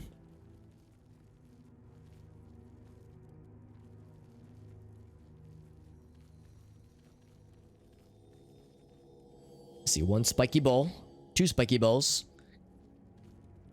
I'm always a big fan of spotting two balls. Ouch. Oh, I thought I was far enough away. Was it a tripwire? Just kind of surprised it went off because, yeah, I didn't see myself step on anything. Maybe there's like less explicit, like that's like probably a pressure plate right there. I almost said a pressure plate. I almost said a pleasure plate, and now it sounds like I was starting to say a pleasure plate. Like, oh, you have to pleasure the stone to activate the trap, activate the spike ball to smack you in the face. Apply pressure? No, apply pleasure.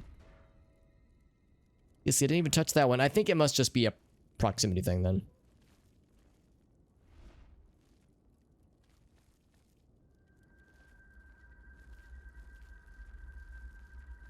Pleasure plate.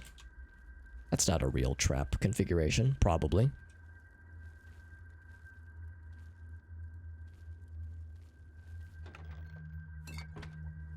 Awfully quiet in this scary dungeon. Ah, there it is. I was gonna say we're gonna find more eventually, right? They go invisible. Oh, well, that wasn't part of the plan. Yo, fam, you gonna like uninvisible if I don't know where he went. All I know is that I turned him and he got scared. Hopefully he'll come back. There must be a dread wraith or something, because I don't, or a dread ghost.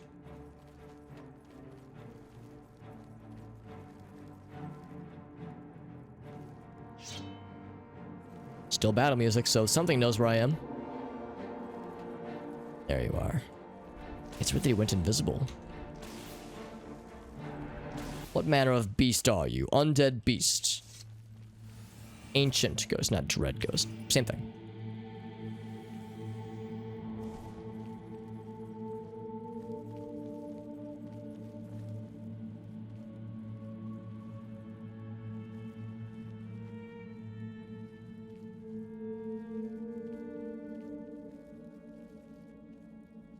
Oh, wasn't expecting... Oh, look at that. Now, whomst are you exactly? That does not look like an NPC. It's like a glowing goblin mage. Okay, maybe I should save, because I don't know what I'm getting myself into. But what the fuck is you? He's definitely undead. God damn it, I don't want to turn you, I want to turn him. Cannot be turned. He's levitating. He's some kind of ghosty.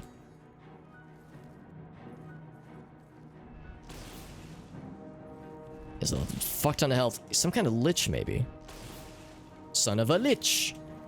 Oh, you know, one thing that just occurred to me. Do I have all of the right rings equipped? Yes, Ring of Retribution. And 18% shield. That's the one. He is a lich. A nether lich. I'm gonna hit him in the nether regions. Nether legions.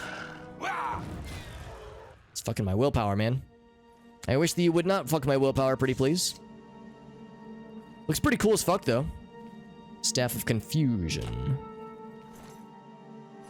What's he got in his hands? Oh, I thought he was like clutching something. A dragon priest. Pretty cool, honestly. Like, pretty fucking menacing, but very cool.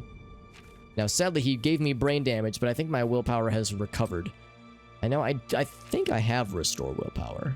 I do.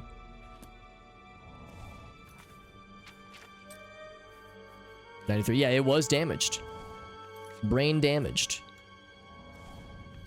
95. Okay, so I guess that's the max. Yeah, if it's damaged below the base amount, the color will turn red, but otherwise it's not as known. In that case, my intelligence could actually be damaged because something else hit us with the damaged intelligence previously, and I don't know if I ever got it truly addressed. So we could have other unresolved brain damage that I'm just not aware of. Look at that part of his cape that's just like stuck upwards. It's good to know that there are liches. Next level undead badasses. We can deal with them, but still. Good to know that they exist. Especially in scary places like this. Staff of Storms. I'll take it. I mean, these are things I probably won't stick with for too long, but we have the capacity for them, so I'll grab them for now. Can I get on up? Whoop. I can. Nothing up here, but I'm physically able to do that. Whoop. This is a good place. This would be a good place to hide cool little treasure caches if we're lucky. It's a little bit hard to get it exactly. Yeah, nothing up here. Every once in a while, our explorative nature gets rewarded, but not so much here. I think that's probably it for this little fortress. Yep, that's it. Turn on back. With our pretty gosh darn good speed stat. What's up, Zing? Those hops? Yeah, well, I was just thinking about that earlier, how, like, it's remarkable how in this game with a, what are we at, 59, I think, acrobatics? 60, a level 60 acrobatics. We can jump really high. Like, this is extraordinary. In Morrowind, you couldn't jump this high with a 100 acrobatics. The fact that we go that high with 60 is nutty. Which means a level 100 acrobat in this game is a fucking baller, which is pretty sick. Like, the only way you can get jumps that high in Morrowind is if you get turned into a werewolf. Because they got ridiculous acrobatic skills. And dunk for goddamn days out here.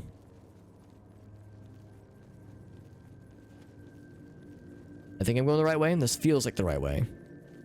And it smells like the right way. And it's flat-footed. Yeah, just like from... Here, we'll zoom out, yeah. From, like, standard setting to... Boop. No running jump, no nothing. Just instant springing up. Fucking impressive, if you ask me. What a Chad. Well, except for the face. But otherwise, he's a Chad. The Giga Chad meme. With my sad purple face man here. Superimposed over the chiseled body. There was something else that we saw, though. Yeah, there's a mine farther east.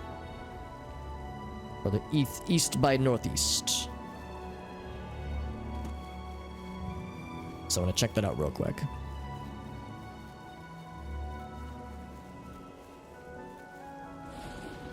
And we did see another set of these earlier. Astral Runestone. You know what? I'll bite. What does this do? Conjure weapon or armor. Nah, I don't really have much need for that right now. Maybe if we were like about to take on a scary fight, I would go for it, but for now I'll hold off. Also an Oblivion gate in the distance that we do not have on our map, so I'll absolutely want to grab that in a bit. Foist, there is a mine here that deserves my attention. Deserves the attention, mine attention.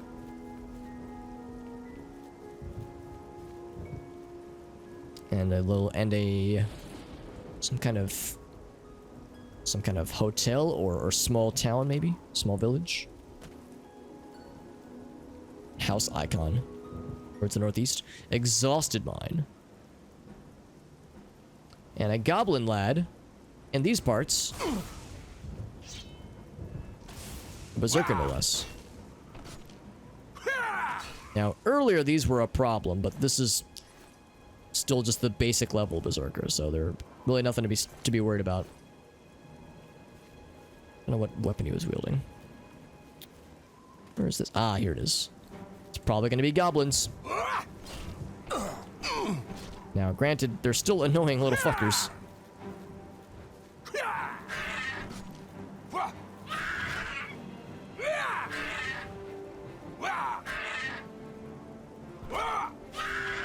Eventually I'm going to figure out how to do the thing where you can disarm them, but I think our skills are too low. Look at him sinking into the floor. I can rescue him. Well, kind of. I guess it's like... It's just a visual thing. He's not actually getting stuck. Oh, I did see you talking about that in the Discord server, Zing. Yeah.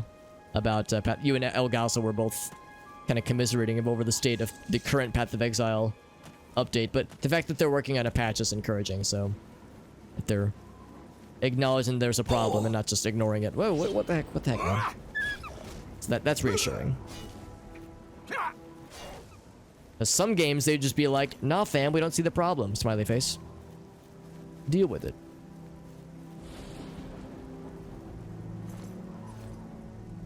Have a good night, JD. Thanks for stopping in, and thank you again for that raid. Thank you for the JD raid. I appreciate you, man. Sending some cool peeps our way.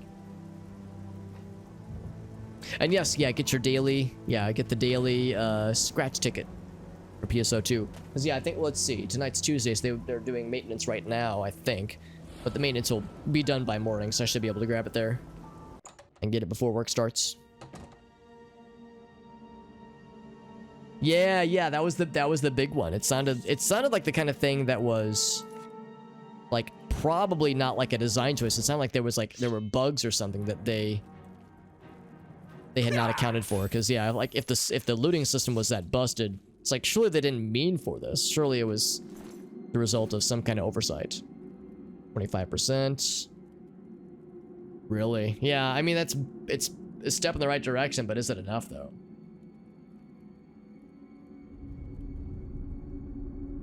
It was intended, really, so they just wanted it to be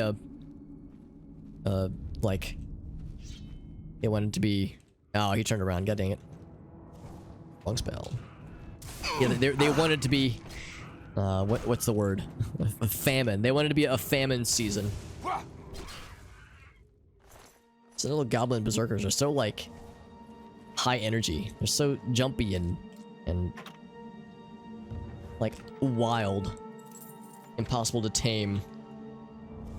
So this was how it was designed, and everyone's pissed. I can't say I blame them. I'd be pissed too. Oh, I got you, Agasso. Do you feel like, is this them trying to attack what you've described as the, oh, actually, no, I shouldn't be grabbing this. That's unnecessary. As you've described as the loot treadmill, play loop. Because yeah, if they're trying to get away from that, then I can kind of see how this is going down, where they've kind of like put themselves in a weird situation. That's the whole point of playing the game. Yeah, so if they're trying to like switch up the paradigm gently or not so gently, then yeah, I could see this being a point of contention. But yeah, I don't know. It's like that's what I think when I think of Path of Exile. I think of loot treadmill screen clearing simulator game. 2100 hours. Wow.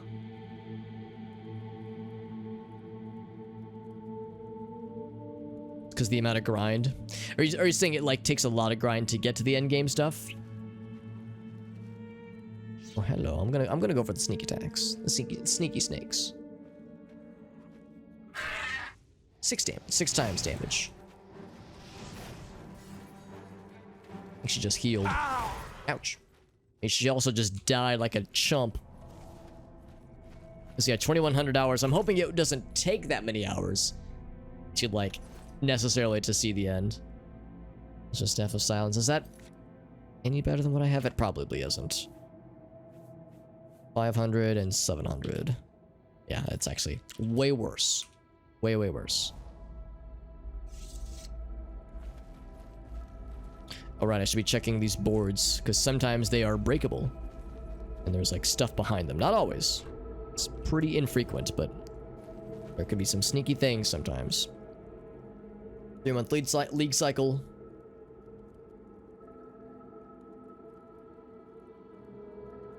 So 3-month league cycle would take about 200 hours to see all the stuff for that league or for that season. So yeah, 2100 hours total is quite a lot, obviously, but that's over probably several years of playing.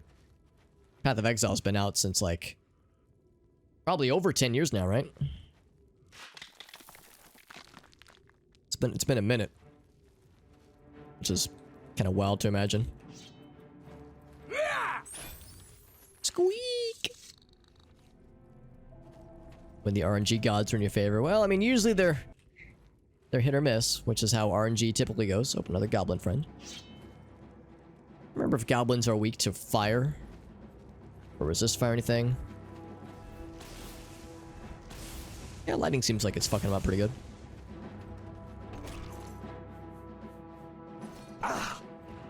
Another friend! Ouch. They're just so quick. They're not doing a lot of damage, but they are very quick, and I cannot... Oh, there we go. I was trying to get out of there. Just very, like... very frantic. 23... Okay, so not quite 10 years, but still. Still, beta starting in 2013. That's a pretty darn good run, I would say. Some dwarven gear. But it's steel mace, yeah, very, very low level stuff, honestly. Even dwarven stuff isn't that high level compared to, you know, being where we're at right now. So the level scaling is not being terribly aggressive towards us right now, which is a rare sight to see in this game. Usually it's like, you're revisiting a dungeon you saw at the beginning of the game. Now it's populated by bandits that have ebony gear and glass longswords. Good fucking luck, nerd.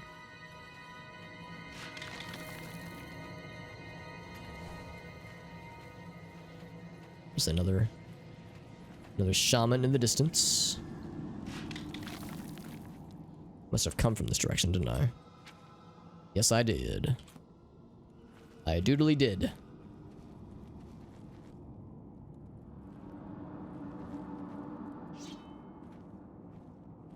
She's facing me. I want to go for a sneak attack. Sneak attacks I find are probably a good way to increase my sneak and my blade skill. So when your destruction is maxed out, it's like, well, I don't have anything else to gain.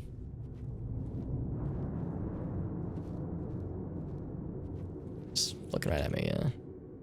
Turn around, lady. Do it. Yeah. I start doing the goblin laugh myself. Turns out I'm part goblin. Fuck you, lady. There we go. If I can jump over the zombie, I'll drop real good. Yeah, it's actually quite effective. Thought my sneak attack skills weren't good enough, but they clearly are good enough. Oh, heck. You weren't supposed to see me?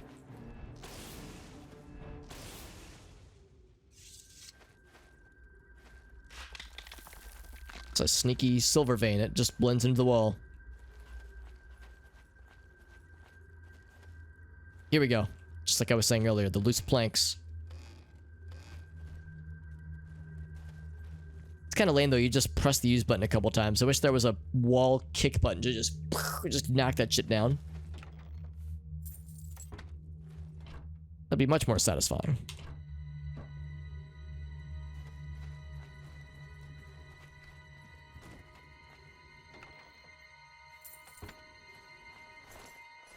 Not a ton of stuff here, though. Yeah, pretty chill goblin cave as far as goblin caves go.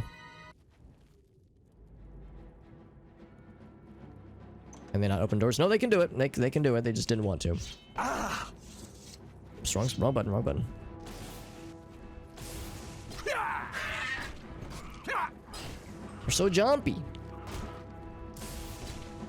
So jumpy, but not very dumpy.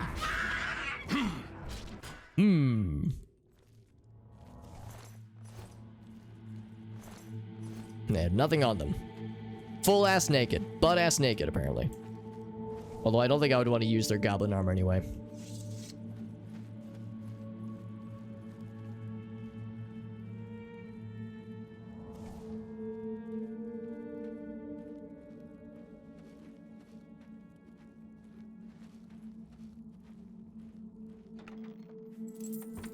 Lockpicks and gold. That is what my life essence consists of. They pump through my veins.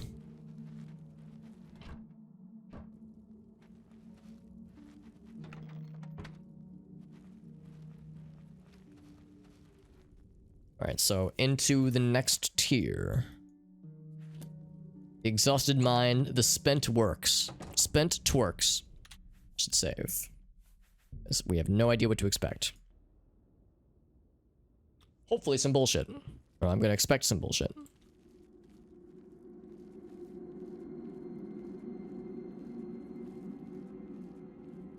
I see goblin lady. Or goblin dude. Goblin something. Turn around. Turn around. I can sneak attack your ass. Specifically the ass. That's the most susceptible to sneak attacks, yes. Kinda. I could maybe sprint. Sprint forward and try to, like, swivel around.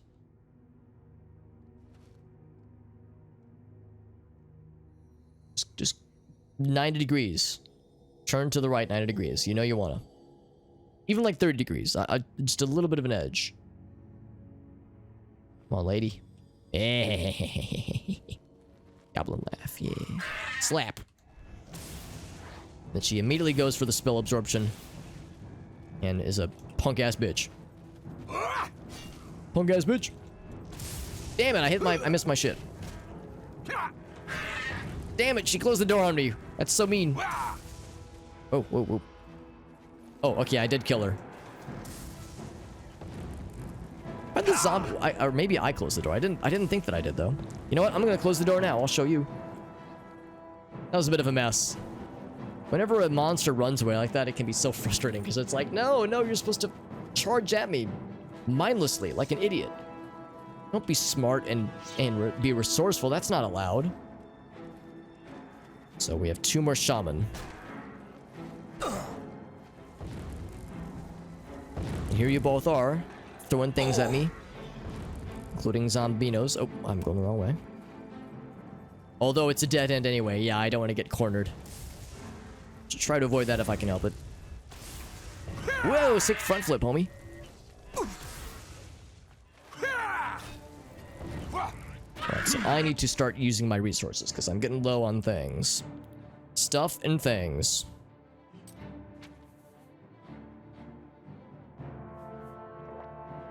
One of those and one of those.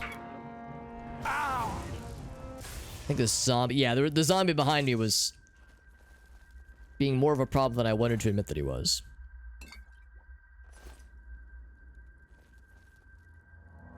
Frost staff, no thank you. Get some like really cool goblin staffs for a while, but they haven't really been carrying those as much. They've been more relegated towards the simple shit.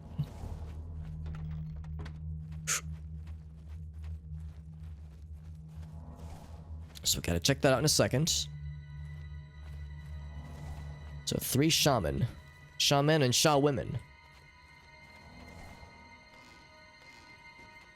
Plunk.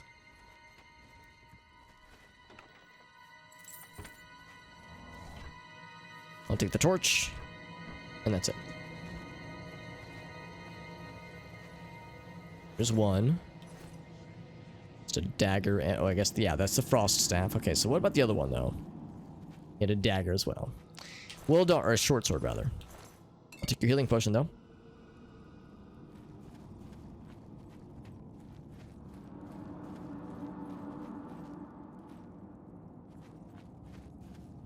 Should probably stay in sneak mode. I don't know what to expect.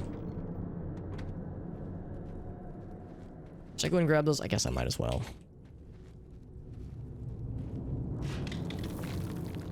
Look at the noise that makes.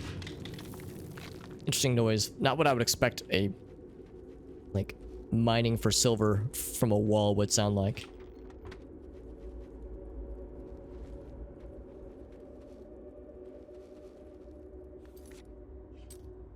I have a feeling this is nearly it.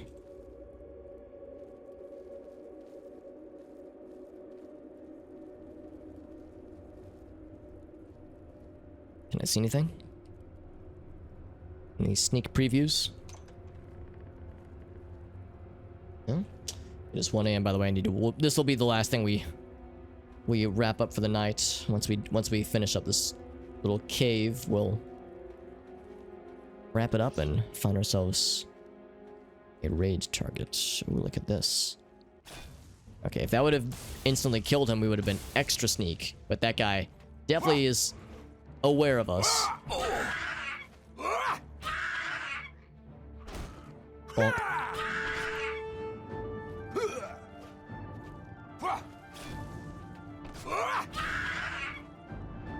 After a while, I just get impatient, though. It's like, you know what? I'll just do what I'm good at. Cast the kill spell. It's one of my favorites. And I have many of them.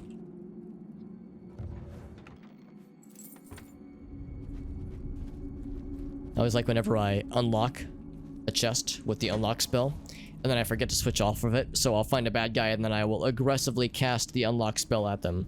Like, oh yes, that's gonna do a lot of good.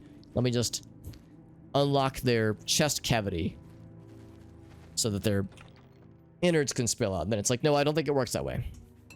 Sadly, I don't think it works that way, Alex.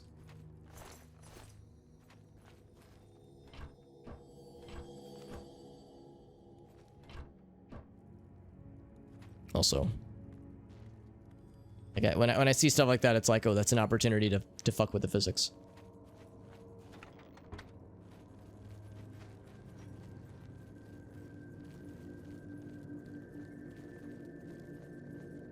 Wasn't expecting a large open area with one rat and one gobbo in it. Smack. So you see the one goblin across the ravine here. And a bottom section. So this is actually quite more elaborate than I was expecting. I was thinking this would be a quick and dirty one. Because honestly, most of the dungeons tonight have been very quick and dirty. Hence why we've been able to knock out like 12 of them. That was somehow a sneak attack. I was sitting right in front of them. Like rubbing up against them, apparently. But it was a sneak attack, so I'll claim I was being sneaky.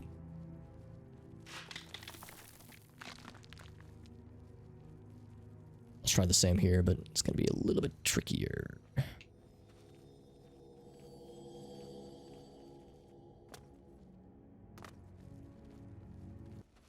Oh, yeah, he turned around just in time. That's okay.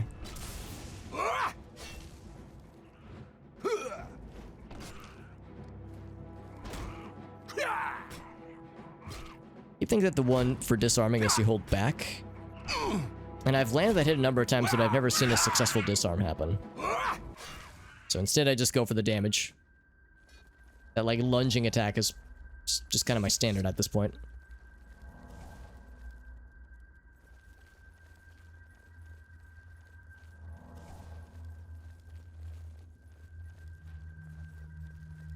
This is a dead end, so the bottom area is all that remains.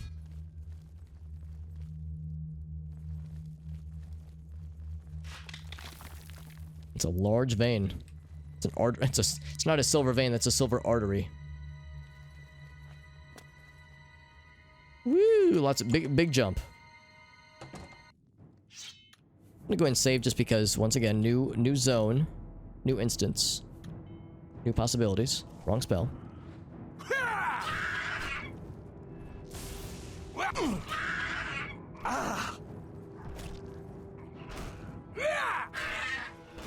Now, granted, we're only seeing berserkers. Berserkers and shaman. We haven't seen like a vanilla goblin. So I guess berserkers are more or less the hardest kind of goblin. He's gonna see me, so I'll go ahead and zap him now. He like jumped into my attack. That was perfect. He did all the hard work for me.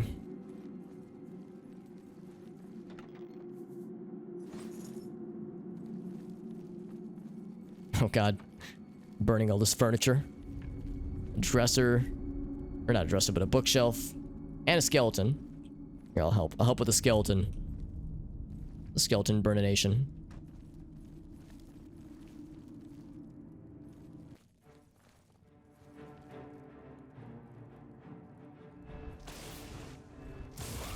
Another jumpy friend.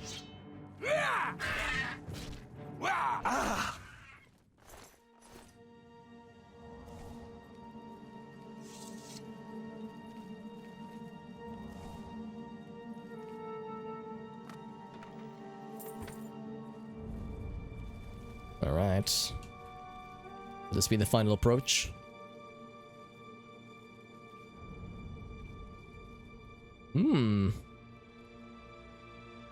Looks like I'm inside an esophagus of like a whale or something.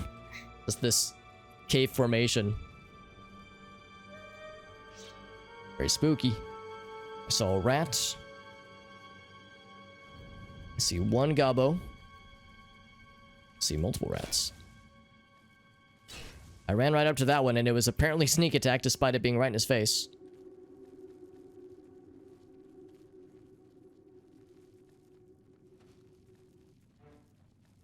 Oh man, I'm leaning really heavily in this whole sneak thing, and sometimes it works, other times not so much. I think I'm gonna go out on a limb and suggest that rats are like considered a lower hanging fruit according to this game when it comes to sneaking around things. Although, in real life, they would have probably like heightened like smell senses, so they would probably smell me when they would see me. And they would hear me with their large little rat ears.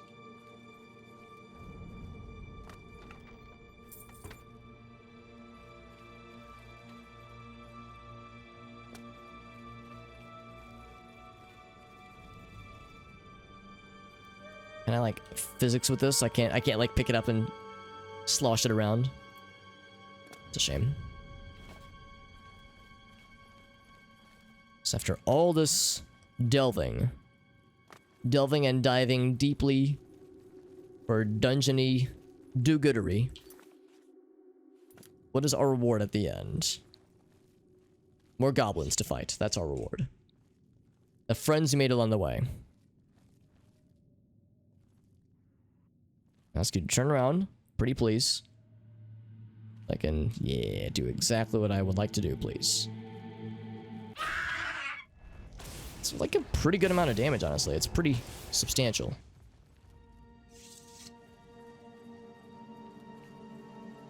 That's a lot of bones. Oh, that was one too many, apparently. Not bones, but one potion too many. This is a lot of bones. Let's see. 1, 2, 3, 4, 5, 6, 7, 8, 9, 10, 11, 12, 13. Or I'm going to say, yeah, probably 12 skeletons. That's at least 44 grams of calcium. Which my sources tell me is quite a lot. Gold and first shield. Yeah, once again, the level scaling is being so weird because they're showing us a lot of rats and some mud crabs and I mean a lot of shaman and I guess the berserker goblins are the worst, but I don't know, I feel like we've seen a lot harder. There was like the different faction goblins that seem to have some pretty spicy ones. These are just vanilla goblins. Vanilla goblin berserkers, that is. Oh boy. Alright, crash the party.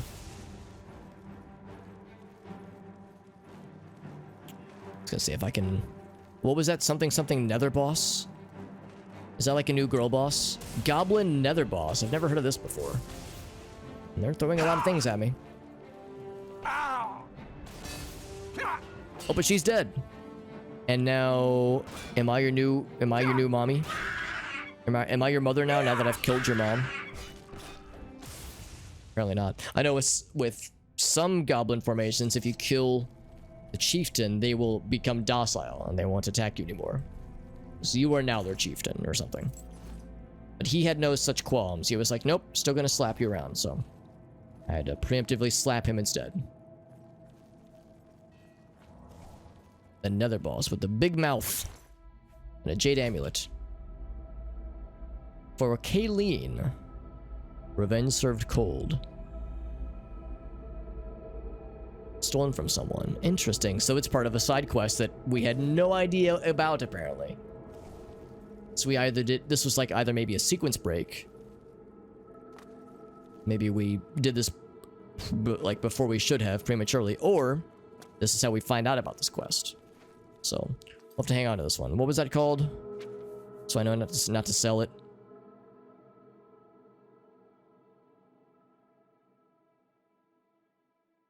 Jade amulet. I think that was it. So keep the jade amulet.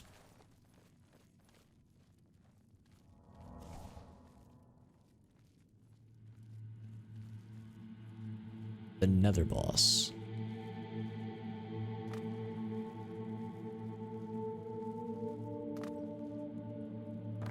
Alright, well, we got her though. And that is the end of the dungeon. End of the mine. End of the line, end of the mine. Nether boss. I'm still thinking of this nether region, if you will. Well, we persevered. I guess you can say we were never gonna give you up, never gonna let you down. Although I have done a lot of running around in this dungeon. We have been running around.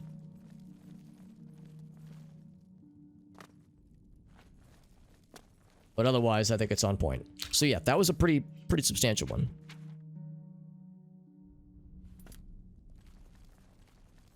So this was probably the most time-consuming dungeon tonight by a pretty good margin.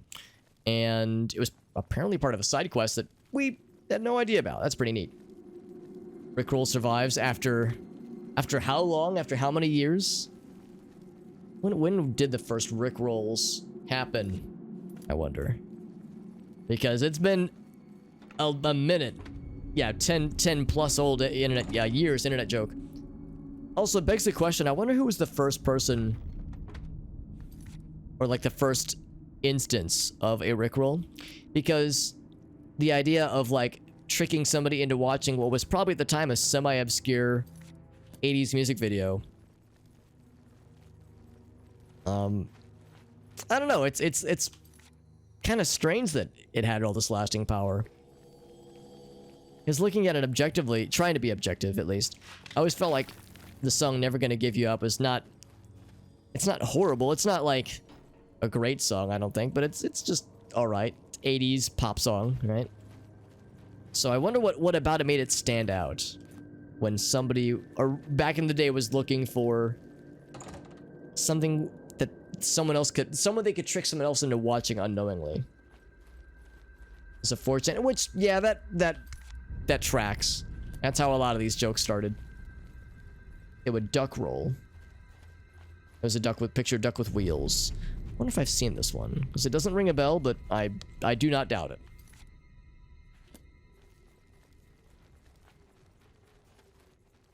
And also, the exit is, it was clear. Oh, here it is. So the duck roll. So that explains the roll aspect of it. Hence, it was a duck on wheels. That much explains that aspect of it. But yeah, apparently it evolved into probably around the time when YouTube was starting out, and somebody found a music video, and the rest, as they say, was history. GTA 4 trailer. Oh, okay, interesting. So 2007 was probably when it started. 15 years old, man.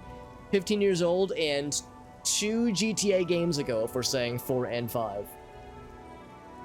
Which is kind of fucked up, actually, because the PS2 had 3 GTA games. And there have been, and in 15 years, we've had 2 of them. Which is kind of fucked. But still, that's that's a storied history, I would say, if there ever was one. Pretty impressive, if you ask me.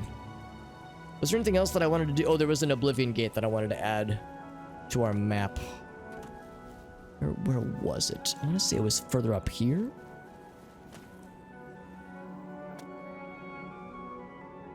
I don't know if that's correct, though.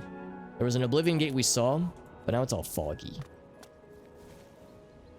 You can see the spire from the Imperial City in the distance. Maybe I just won't mess with it just because it's dark. Or not dark, but foggy, so it's kind of hard to see. But I feel like I saw it in the distance. Maybe I'll poke just a little bit this way.